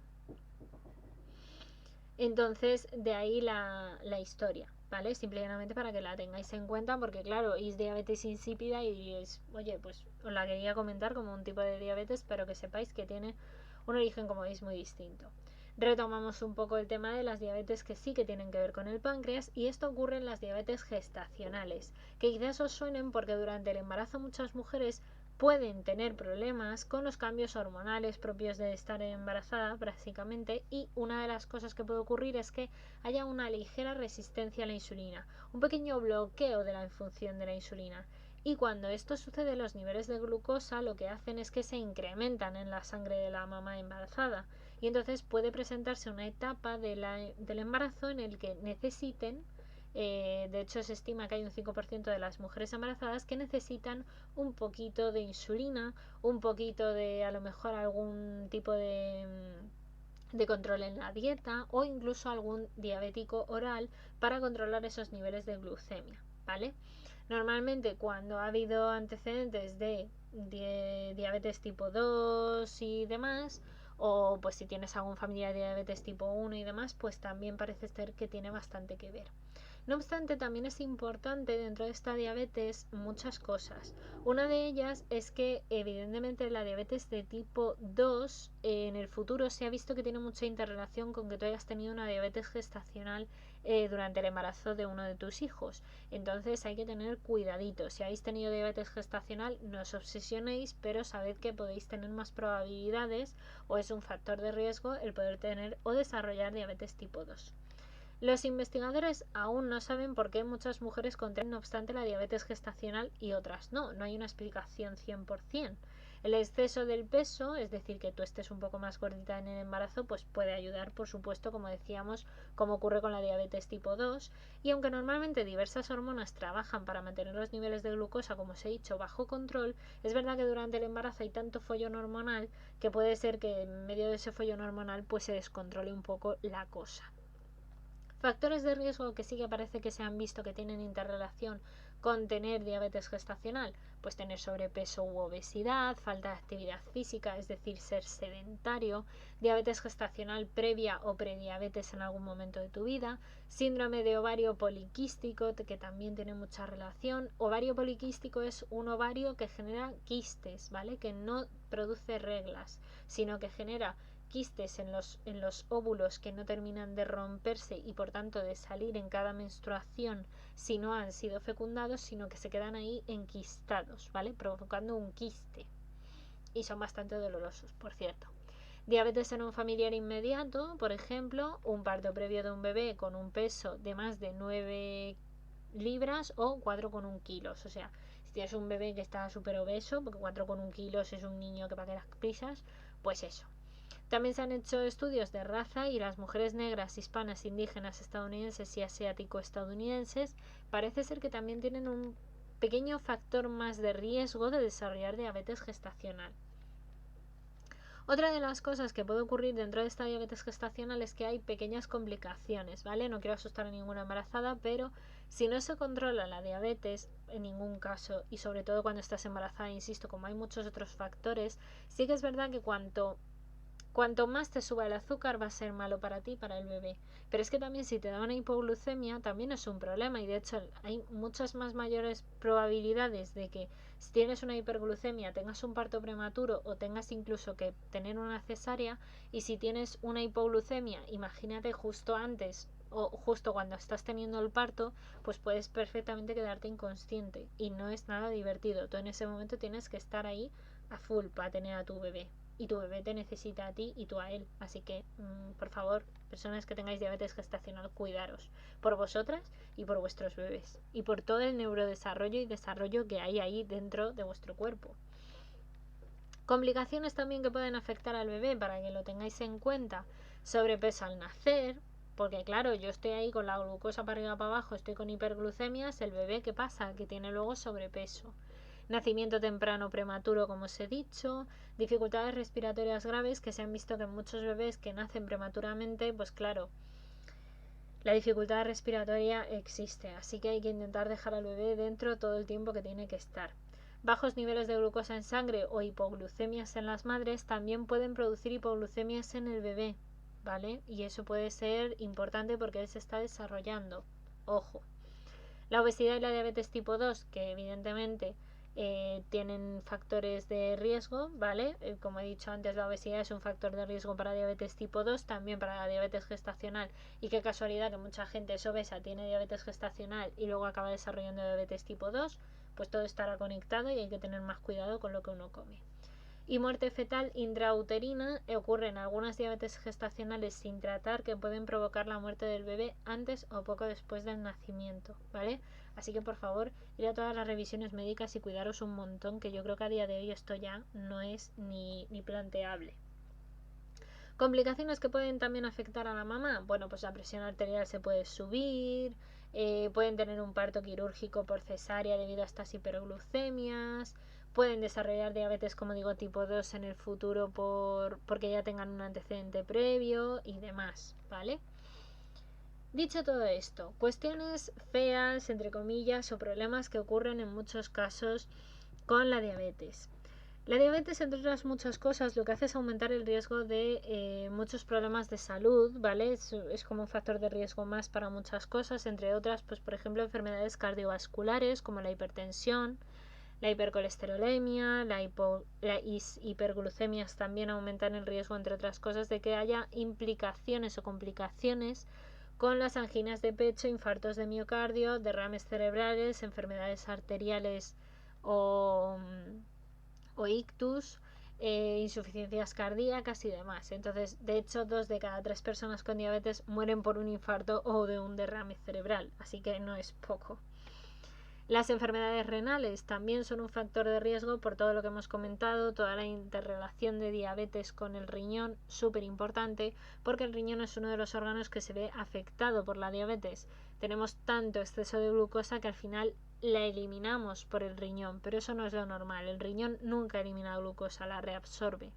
Entonces esto al final acaba dañando también todo el sistema y pues puede llegar a dar un fallo renal por completo y puede ser un poco grave si no nos controlamos. Así que hay que controlarse la diabetes. Enfermedades oculares, porque los diabéticos presentan un riesgo más alto de padecer ceguera, ¿vale? Que las personas sanas, normales y corrientes. Entre una de las muchas cosas es que la mayoría no llega a tener complicaciones serias en los ojos. Lo más normal es que no te pase, porque insisto, si tú te controlas y te cuidas, no. Pero las enfermedades oculares que se asocian a la diabetes sobre todo suelen ser el glaucoma, que es un aumento de la presión dentro del ojo, las cataratas, y también afecta a las personas con diabetes de menor edad, incluso en algunos casos, y puede avanzar más rápido. Y la retinopatía diabética, que es básicamente que tengas un desprendimiento de retina por demasiado descontrol en la diabetes. Así que no, control máximo, de verdad, que cuando uno se controla y se cuida un poco, no pasa nada de todo esto. Pero por si alguno no se está cuidando, espero que le esté entrando miedo para que así se cuide. ¿Qué más? Aumentan los riesgos también de eso, de desprendimiento de retina y también lesiones nerviosas. Por supuesto, la diabetes puede dañar algunos nervios y se produce lo que llamamos neuropatía diabética, lo que puede desembocar en algunos problemas, por ejemplo, digestivos, en incontinencia urinaria o impotencia en algunos casos a nivel sexual.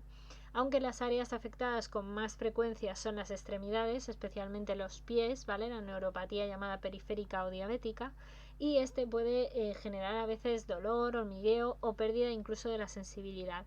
Esta puede también ser muy molesta y pueden pasar en algunos casos, no obstante, por otro lado, desapercibidas, así que hay un poco de todo.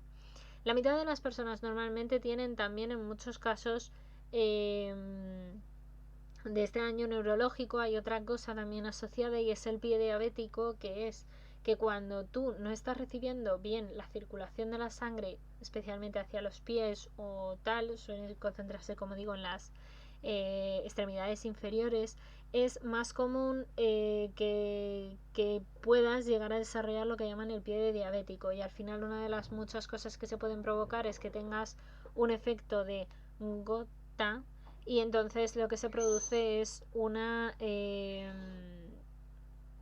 básicamente, para que lo entendáis, se produce una desmejora brutal de todo el sistema y pues como se está afectando mucho el sistema circulatorio y demás, pues todas esas células no reciben al final el oxígeno ni la glucosa necesaria, y lo que obtenemos como resultado es que te pueden tener que amputar la pierna o el pie, ¿vale? Así que no, por favor, cuidaros. Problemas de la piel. Bueno, pues el 33% de las personas que tienen diabetes padece también en algún momento algún pequeño problema de afección sobre la piel, con infecciones por bacterias u hongos, y también en muchos casos por picazón, ¿vale? Que tiene un poco que ver con el tema de la diabetes y también un poco con ampollas diabéticas, con dermatopatías diabéticas y un poco también por todos estos daños que se puede llegar a producir en el sistema nervioso periférico. De las muchas cosas que hemos hablado dentro de los tratamientos de la diabetes, os quiero comentar que la diabetes, aparte de las máquinas, aparte de las insulinas y los tipos que había, os tengo que comentar y os quería enseñar una imagen. Voy a buscarla, porque os quiero enseñar que también los diabéticos, aparte de tener insulinas, que las tenemos que tener en la nevera, ¿vale? ¿Por qué en la nevera? Porque tenemos que mantener la insulina lo más estable posible en una temperatura ahí fresquita para que la insulina no actúe antes de tiempo. Pensar que es una insulina sintética. Entonces, claro, no nos interesa que actúe antes de tiempo, nos interesa que actúe cuando yo me la pincho en el cuerpo y a mí me dé porque quiero usarla. Entonces necesitamos tener toda esta insulina, como digo, muy controlada, y para ello necesitamos pues que esté todo donde debe estar, y por ello precisamente, veis aquí, se me ha olvidado poneros antes esta gráfica, pero os va a servir un montón. Veis el análogo de insulina de acción rápida, como veis en los momentos de la comida, y esta línea azul es la basal, ¿vale? La que, como veis, pues tenemos ahí todo el tiempo, cada 12, cada 24 horas, dependiendo de los tratamientos. Normalmente es cada 24 horas. Nos la ponemos para simular esa acción basal, ese estilo basal que tiene vuestro páncreas. El mío no. El mío necesita la insulina para vivir feliz, y así me tengo que pinchar todos los días. Aquí esto también os lo quería enseñar. Aquí, perfecto. Míralo, qué bonito. Bien, una de las cosas que tenemos muchos diabéticos es una inyección que la tenemos que tener en casa, que es glucagón puro y duro, que se utiliza porque el glucagón, como os he dicho antes, aunque lo tenemos en el páncreas, y los diabéticos lo tenemos también, se nos produce y tal, pero cuando en alguna ocasión, ojalá y nunca os pase, pero alguna vez por desgracia ocurre, a mí me pasó por no tener cuidado, por eso soy muy insistente. En un momento dado de mi vida, yo es verdad que me pasó, tuve una hipoglucemia muy severa, y una hipoglucemia severa nos referimos a con pérdida de conocimiento, ¿vale? Cuando tú tienes una hipoglucemia que baja, ojo, una hipoglucemia me refiero, la glucosa en condiciones sanguíneas, que esto creo que no lo he dicho, tiene que estar en condiciones normales entre unos 70 o unos 110 miligramos por decilitro de glucosa en sangre. ¿Qué ocurre con esto? Que cuando tú tienes una hipoglucemia, es decir, una glucemia muy baja, significa que está por debajo de ese 70, ¿vale? Y a veces cuando baja mucho, te puedes quedar inconsciente. El cerebro no recibe información y apaga los plomos y se acabó. Y te quedas inconsciente. Bien, los diabéticos, porque alguna vez puede llegarte a ocurrir, porque la insulina no deja de ser sintética y demás, tenemos un medicamento que se llama glucagón. El glucagón, que tiene el mismo nombre que la hormona que estimula todo este proceso, es básicamente un chute de una inyección, ¿vale? Que lo que se hace con ella es que también se conserva en frío, y lo que se hace es que si tú tienes una persona diabética y se cae redonda, lo más seguro es que sea por una hipoglucemia severa. Entonces, lo que hay que hacer con ella es, en principio, lo más idóneo sería que le hicieras la medición de la glucosa, porque también puede ser que esté cayendo inconsciente porque tenga el azúcar demasiado alto. Lo normal es que una persona no tiene por qué, porque si tú te pones insulina nunca vas a llegar a un nivel tan alto como para caer por un coma diabético por una hiperglucemia. Es más probable que sea una hipoglucemia, ¿vale? Hiperglucemia es a partir de 126 para arriba, ya empezamos a considerar que empezamos a subir más alto de lo debido los niveles de glucosa. Y lo más normal es que de hecho haya personas, como por ejemplo yo, que debuté con diabetes con más de 700 miligramos por decilitro de glucosa en sangre. No caí en coma y nadie se lo explica cómo, porque hay gente que ha entrado en coma con 300 y con 400. Imaginaos yo con más de 700, que es que o sea, la máquina ni lo leía. O sea, me hicieron varias mediciones y no se leía. O sea, con eso os digo todo. No sé cómo mi cuerpo aguantó tanta tralla. Es una duda biológica y fisiológica que tengo todavía. Pero es así. Entonces la cuestión es que, como os digo, normalmente las personas que ya están tratadas con diabetes y con su insulina y demás, lo más probable es que sufran una hipoglucemia severa. Las hiperglucemias suelen ser cuando debutas con la diabetes, ¿vale? Es decir, cuando tú no sabes que tienes diabetes y no tienes por tanto tratamiento para ella, lógicamente. Entonces, el glucagón, como veis aquí, esto sería una respuesta fisiológica normal, lo que os he puesto en el esquema, y lo que hace la insulina y lo que hace el glucagón, ¿vale? Cuando tú tienes una hipoglucemia severa, lo que ocurre con el glucagón es que te lo tienen que pinchar, ¿vale? En una inyeccióncita, ¿vale? Que viene sus instrucciones y está todo preparado para que se te ponga a ti, ¿vale? Te lo tiene que poner claro otra persona, porque tú vas a estar inconsciente, pero la idea es que te lo ponga en la pierna o en un brazo, y te la inyecte para que automáticamente tu cuerpo ya reciba un chute de glucagón importante y te ayude a remontar esa hipoglucemia severa y te puedas recuperar y demás, ¿vale? Es algo heavy, así que cuidadito, cuidadito. ¿Qué más? ¿Qué más? A ver, que no se me olvide ninguna otra cosa, que vamos por orden, menos mal que me hice un guión, que si no... Vale, sí.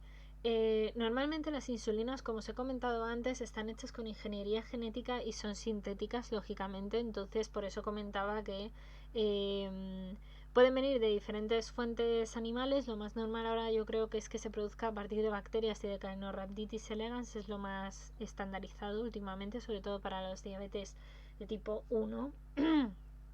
Y en algunos casos la diabetes tipo 2 también puede llegar a necesitar algunos pequeños pinchazos de insulina para terminar de controlar la glucemia. Lo normal es que quitando la diabetes tipo 1 o la diabetes tipo LADA, la mayoría de las personas y algunos subtipos de diabetes tipo MODI, o en ocasiones muy contadas y muy puntuales también las gestacionales, en general la insulina no debería de necesitar de pincharse, ¿vale? Eh, Depende, como digo, de los tipos de diabetes. Pero ya os he contado cómo eran las insulinas, entre otras cosas las rápidas y las lentas, ya lo hemos visto en varios casos. Y también lo que sí que os he comentado, o sea, os he comentado varias veces que la diabetes tipo 2 o algunos tipos llevan diabéticos orales. Estos son lo que llamamos, por ejemplo, las conocidas como la... hay una pastilla que no me viene ahora el nombre, pero bueno, son diabéticos orales, voy a buscarla porque es que tengo el típico nombre ahí en la punta de la lengua, pero no, jorín, no me sale ahora. En muchos casos es cierto, en todos los casos, perdón, respecto de la diabetes, que hay una serie de patrones que sí que se han determinado, entre otras cosas, es que toda persona que tenga diabetes necesita tener control de su glucemia. Es decir, lo que os decía, hay que tomarse la glucosa, hay que medirla, hay que controlarla, hay que tener todos los niveles estabilizados y demás. Y una de las cosas más importantes que quizás tengáis que tener en cuenta es que, pues igual que vosotros y bueno, es que todo el mundo tenemos que hacer deporte, porque el deporte nos ayuda a tener salud, ¿vale? Entonces, pues siempre es muy importante hacer deporte en todas las enfermedades, para que nos vamos a engañar. Y también, aparte del deporte, como os he comentado antes, esta es metformina. La metformina es una de las más típicas, ¿vale? Es que digo, tengo el nombre en la punta de la lengua. Ahí está. La metformina es uno de los antidiabéticos orales más conocidos, ¿vale? Esa pastillita de los abuelos de, ay, que me voy a tomar la pastilla del azúcar. Esa. Entonces, teniendo en cuenta todo esto, que os comento, lo que serían los pilares para tener una diabetes controlada son deporte, siempre hacer deporte para mantener los niveles de glucosa bien, porque como os he dicho antes, cuando uno hace deporte la glucosa se gasta, las reservas se mueven, entonces eso es sano, porque entonces así la resistencia a la insulina siempre es menor, ¿vale? Que todo está ahí interconectado. Otra de las cosas importantes que hay que tener en cuenta es la dieta. La dieta es muy importante. Como os he dicho antes, es súper importante no solo la dieta a nivel que esto, bueno, a ver, es que voy a poner la imagen para que, porque claro, vamos a ver. ¿Por qué la dieta es importante? La dieta es importante para todo el mundo. Si solo fuera para los diabéticos íbamos apañados, pero no, la dieta es importante para todo el mundo, muy importante. ¿Y por qué tenemos que cuidarnos la dieta? Porque aunque parezca mentira, de la comida que nosotros comemos a día de hoy es rica en hidratos de carbono. Y como veis aquí, ¿vale? No solamente es que sea rica en hidratos de carbono, amigos míos, es que comemos mucha porquería. Y eso no puede ser. Así que os dejo aquí esto 5 minutos para que lo veáis por lo menos y veáis que arriba del todo las grasas, aceites y dulces hay que comerlos muy poquito. Luego, la leche, el yogur y el queso, bueno, puedes comer 2-3 porciones, pero tampoco te emociones, ¿vale? O sea, me ha quedado ahí un pareado sin quererlo, pero bueno, ha quedado bien. La carne, el pollo, el pescado, los huevos y las nueces también se pueden comer, pero tampoco abusemos de ellos. Lo típico de que te dicen, toma 2 veces a la semana pescado. Pues está bien tomar 2 veces a la semana pescado, pero no podemos estar todos los días comiendo pescado porque tampoco es bueno.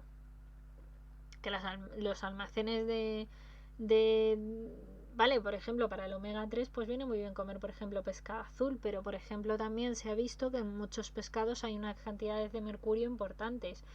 Igual eso ya no es tan bueno, amigos. Claro, todo con cabeza, ¿vale? La fruta de 2 a 4 porciones, incluso más si quieres, no pasa nada, porque la fruta es sanísima. Y la verdura de 3 a 5 porciones, fabulosa, la verdura fabulosa para el cuerpo. Y luego, por ejemplo, perdón, que no se ve. Aquí. ¿Veis la parte de abajo de los panes, los cereales y tal? Pues hombre, todo esto... a ver, ¿esto hay que tomarlo todos los días? Pues no, ¿vale? También de 3 a 4 porciones, de hecho creo recordar que ponía de 2 a 4 porciones. No hay que abusar de los donuts, los panes, los arroces y tal, no. Podemos comerlo 1-2 veces en semana, variar un poco. Se puede comer también haciéndolo con verduras, que muchas veces también hace que sean más digestivos, más buenos, y ya metemos verduras también en la dieta. Entonces, ¿vale? Hacer truquillos para meteros todo el tema de la tabla nutricional.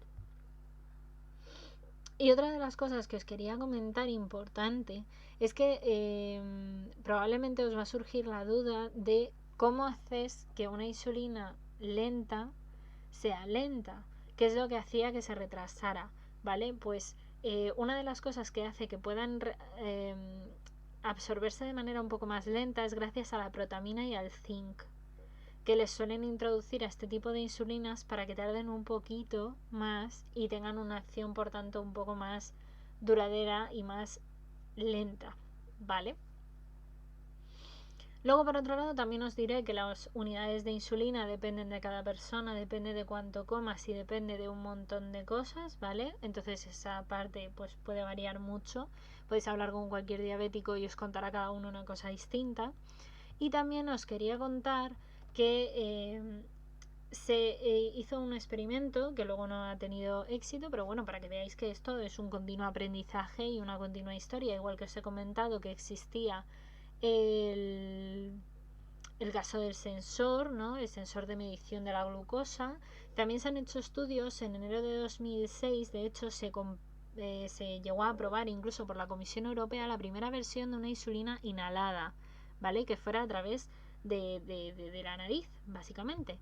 Y para el tratamiento de diabetes, sobre todo de tipo 1 y tipo 1.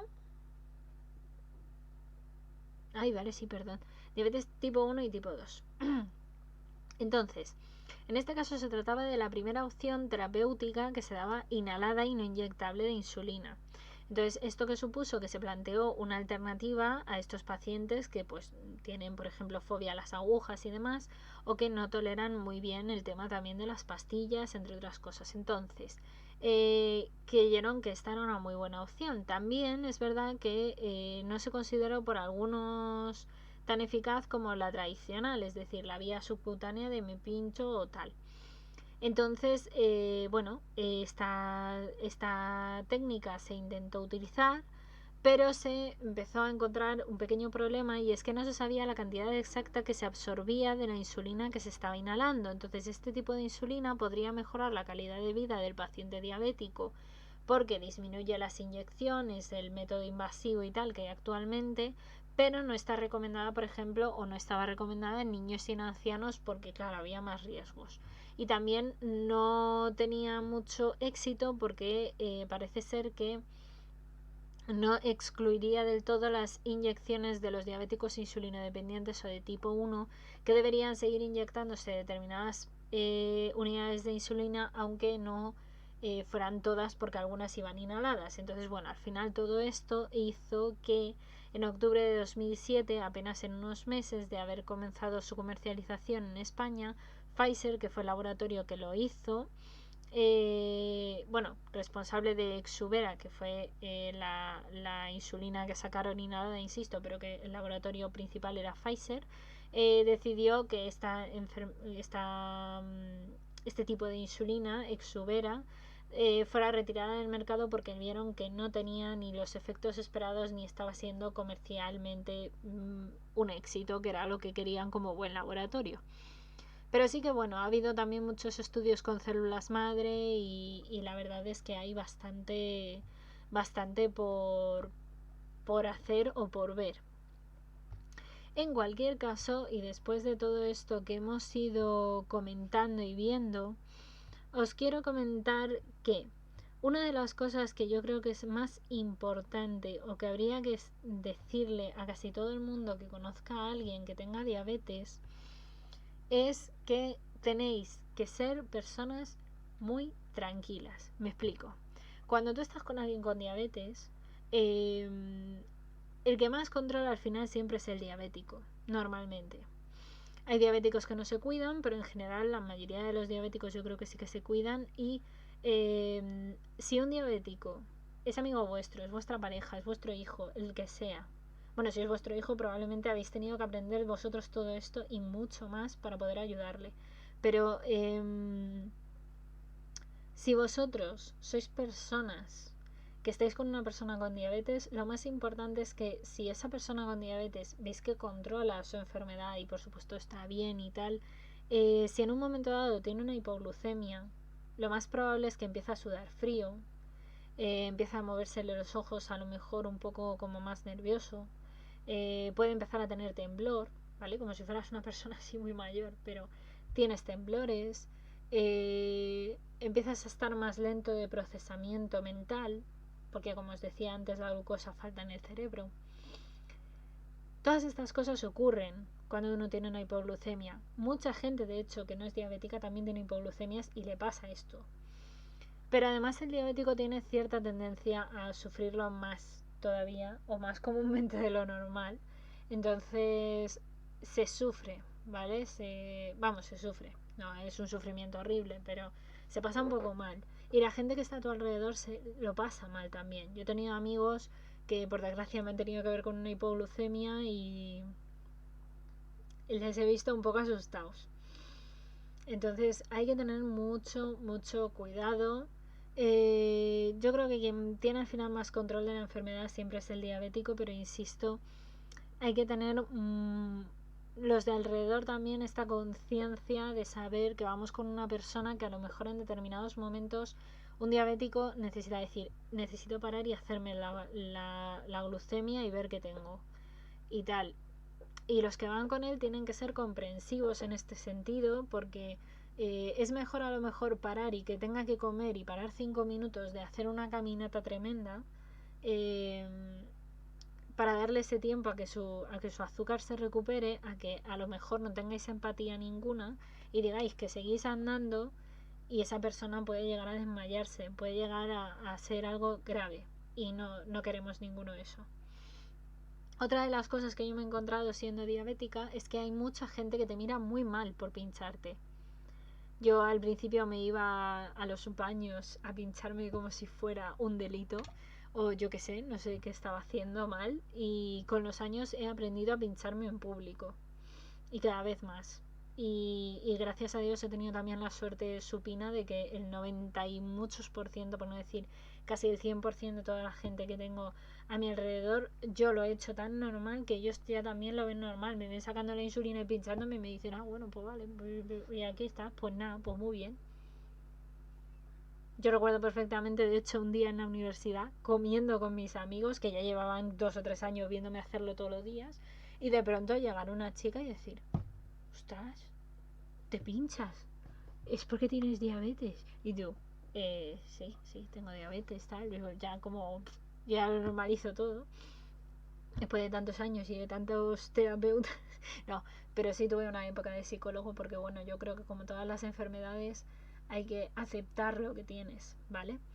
A mí además es que me vino a los 11 años, o sea, pensar todo el boom hormonal y todas las inseguridades adolescentes sumadas con la diabetes, pues ya era la repera. Pero lo cierto es que gracias un poco también a todo ese tratamiento terapéutico me vino muy bien porque eh, aprendí mucho gracias a la psicóloga de cómo tenía que aceptar la enfermedad y que no iba a pasar absolutamente nada y que no era un bicho raro, ¿vale?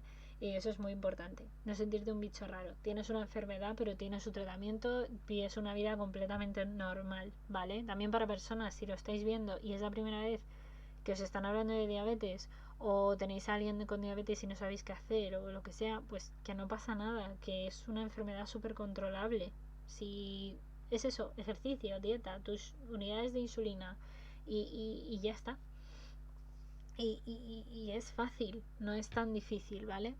Eh, bueno, difícil. Lo que es difícil es mantenerla donde la tienes que mantener todo el tiempo, pero eso ya es una cosa que, bueno, que tenemos que sobrellevar. Hay gente que tiene la tensión, hay gente que tiene el colesterol y hay gente que tiene la diabetes. Esto es así. Una de las cosas importantes que os quiero transmitir también es eso. Yo he tenido la suerte bárbara de encontrarme con un montón de amigos y con un montón de gente que al final me han quitado todos los complejos a lo largo de los años. Creo que si hay algo que vosotros podéis hacer si conocéis a una persona diabética es demostrarle completa y absoluta normalidad. Perdón. Completa y absoluta normalidad, ¿vale? De todo. No le hagáis sentir diferente porque de hecho no lo es. Y si tú eres diabético, no te sientas diferente porque realmente no lo eres. No lo eres. Tú solamente necesitas suplir lo que tu páncreas ha decidido que se va de vacaciones y que no quiere hacer. Pero ya está, ¿vale? Otra de las cosas que quiero transmitir o que me parece importante es que todo el apoyo que se pueda dar tanto entre diabéticos como una persona no diabética a una persona diabética o a cualquier enfermedad, ya lo extrapola más, es súper guay y es súper bueno. Yo insisto, me ha ayudado un mogollón conocer a gente que no le ha dado importancia. Yo no se la he dado o he intentado no dársela y creo que cada vez más gente a mi alrededor no le ha dado importancia. Y sobre todo que yo también he tenido y tengo a muy buenos amigos que tienen una empatía brutal porque si yo digo que no puedo comer porque tengo ahora mismo la glucemia un poco alta y no puedo comer en este momento, me han dicho, no pasa nada, no pasa nada, comemos más tarde, vamos a dar una vuelta. Y se tiran contigo dando un buen rato una vuelta mientras luego ya vamos a comer. Encontrar a gente así en vuestra vida, por favor, para todo. Sea cual sea vuestro problema, que tengáis amigos que os lo apoyen, porque yo creo que es súper importante. Eso en cuanto a diabetes, en cuanto a control, en cuanto a las hipoglucemias, que es algo que yo creo que es de las cosas más importantes, llevar siempre azúcar encima, los diabéticos y las personas que vais con una persona diabética, si en algún momento, insisto, os dicen, oye, mira, me tengo que parar, tengo que hacerme la glucemia, ostras, la tengo baja, necesito glucosa ahora mismo, ser los primeros que os ofrezcáis en decir, ¿qué necesitas? ¿Qué necesitas? ¿Un zumo? Pues vamos a comprar un zumo. ¿Qué necesitas un no sé qué? Pues porque eso yo lo he vivido y no sabéis lo que ayuda, porque de verdad, cuando tú estás bajando tus niveles de glucosa y estás en una hipoglucemia, tu cerebro no está para pensar mucho. Entonces, yo normalmente llevo glucosa encima y ya directamente voy y me la tomo yo.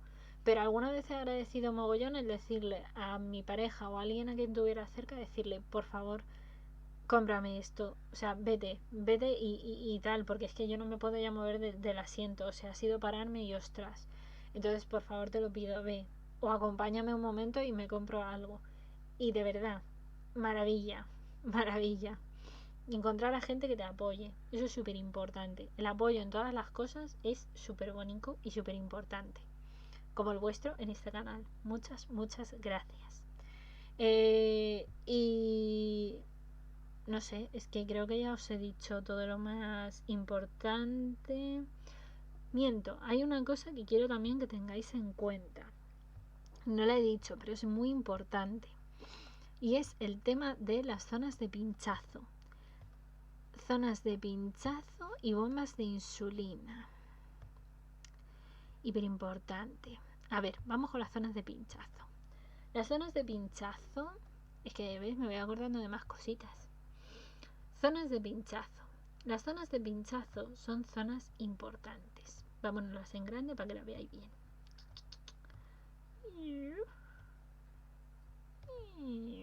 Vale. Zonas de pinchazo. ¿Veis? La absorción rápida está en la tripita, en los bracitos y luego en la zona más o menos así como de arriba del culete y en los muslos, ¿vale? ¿Vale? Pues ahí está la absorción lenta. ¿Esto para qué sirve? Para la insulina rápida y la insulina lenta que hemos visto antes, ¿vale?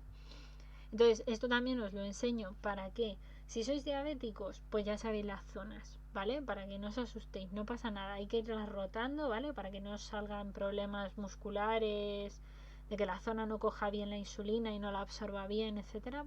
Para esto es importante, pero también es súper importante que las personas que no tenéis diabetes y veis a un amigo que sabéis que es diabético, si le veis de pronto un moratón o le veis algún detalle o que se le nota algo, no se lo hagáis notar en plan ahí a machacarle, que también hay mucho tonto por el mundo. A mí también me ha pasado encontrarme algún tonto. No les hagáis sentir mal, porque a lo mejor tienen un moratón, pues porque sin querer pues se han pinchado y pues se han pillado un capilar y sangra y pum, pues te sale ahí un moratoncillo y no pasa nada, no. Vamos, sería mejor que no te saliera, pero vaya, que alguna vez pasa y pues no pasa nada. Otra de las cosas que os quería enseñar es lo de la bomba de insulina. La bomba de insulina es una cosa que se ha desarrollado en los últimos 15 años, si no me equivoco. Y es una cosa que realmente lo que hace es una cosa bastante cuca. ¿Por qué? Mirad, aquí está. Es que este dibujito me lo encontré y dije, oh, esto es precioso para explicarlo. La bomba de insulina, que lleva como unos 15 años ya puesta ahí un poco para las personas diabéticas, es un aparatito que va conectado con una especie de pequeño catéter que te lo pones normalmente en la zona del abdomen y demás, y lo que hace es controlar y meterte continuamente insulina, como si funcionara realmente como un páncreas, ¿vale? Pero como digo, a nivel externo artificial. De manera que lo que hace es que introduce continuamente dosis de insulina y cuando vamos a comer lo que hacemos es reajustarlo para que aumente esos niveles, cumpliendo la gráfica que veíamos antes, que voy a ver si esta, ¿no? Esta. Esta gráfica de insulina que decíamos antes, en los picos de comida tengo que aumentar las dosis de insulina para poder cubrir esas roturas de las moléculas de glucosa. Pues esto es lo que consigue hacer la bomba de insulina. Cada vez la usa más gente, están bastante contentos y tal. Yo he descubierto el otro día que además, investigando para esto, las bombas de insulina curiosamente no tienen insulina rápida y lenta, solo hay insulina rápida. Lo que ocurre es que se van dosificando las unidades muy a lo largo del día, muy poquito a poco, y lo dicho, cuando comes es cuando te dan el pico grande para cubrir esas dosis. ¿Qué ocurre con esto? Muy importante, si la bomba de insulina, por lo que sea, no funciona el catéter adecuadamente, ¿qué es lo peor que puede pasar? ¿Os hacéis una idea? Pues que si la insulina no llega adentro, como no hay insulina basal que cubra nada, cosa que por ejemplo a mí eso no me pasa porque yo sí tengo una insulina basal con la insulina rápida y la insulina lenta, como la lenta o basal yo sí la tengo, no tengo problemas, pero una persona que lleva bomba de insulina puede llegar a no tener insulina en algún momento por este hecho, porque se me ha obstruido, no me he dado cuenta, no me está pasando insulina. ¿Qué ocurre? Que tienen más tendencia a tener cetoacidosis. Y esto hay que tener mucho cuidado si tienes bomba de insulina para que no te ocurra. Lo normal es que no ocurra, ¿eh? Tampoco, gracias a Dios, hay mucho control y la gente que se le pone la bomba se le explica y se hace mucha conciencia en la educación diabetológica para que esto no ocurra. Y el otro que os he dicho es el sensor, que yo estoy esperando que pronto me lo pongan.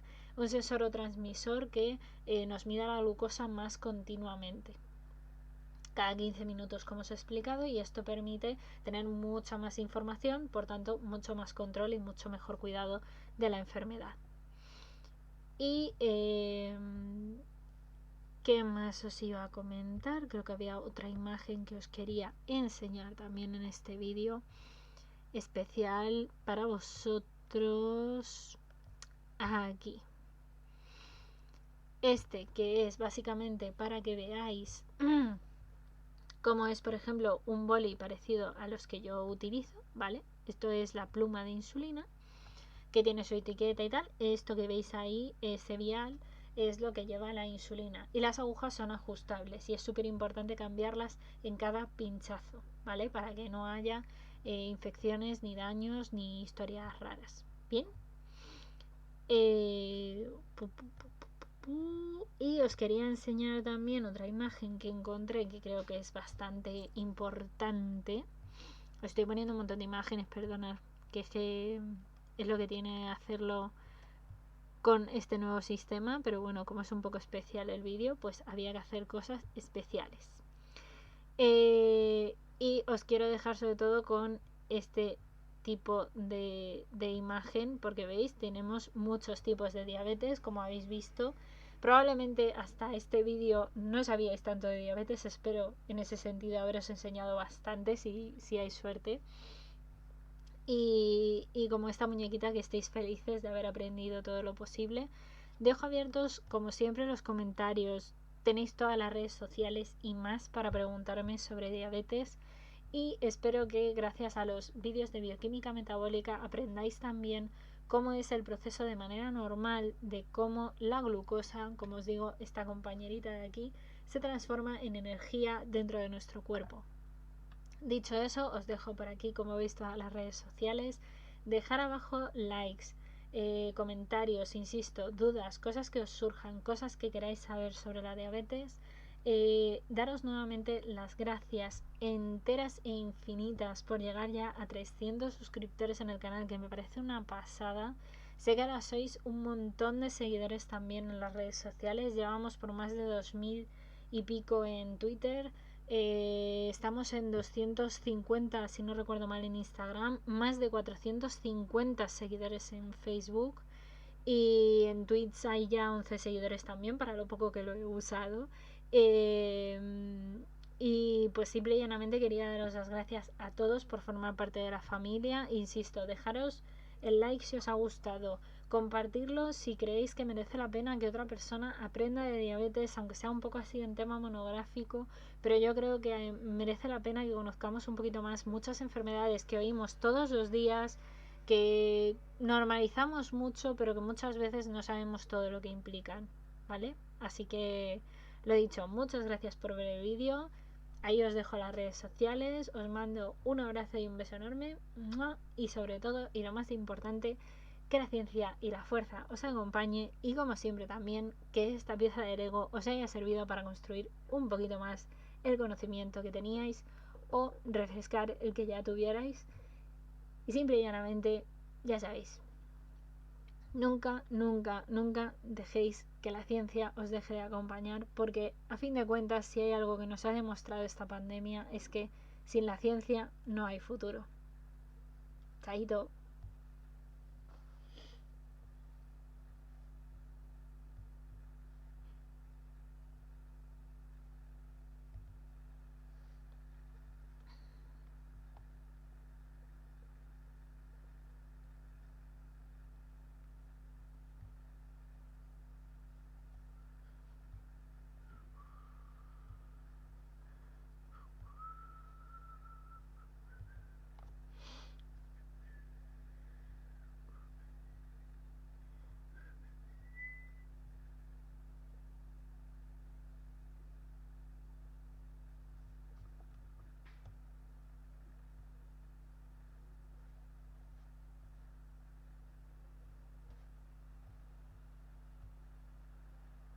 ¿Y qué le pasa a esto?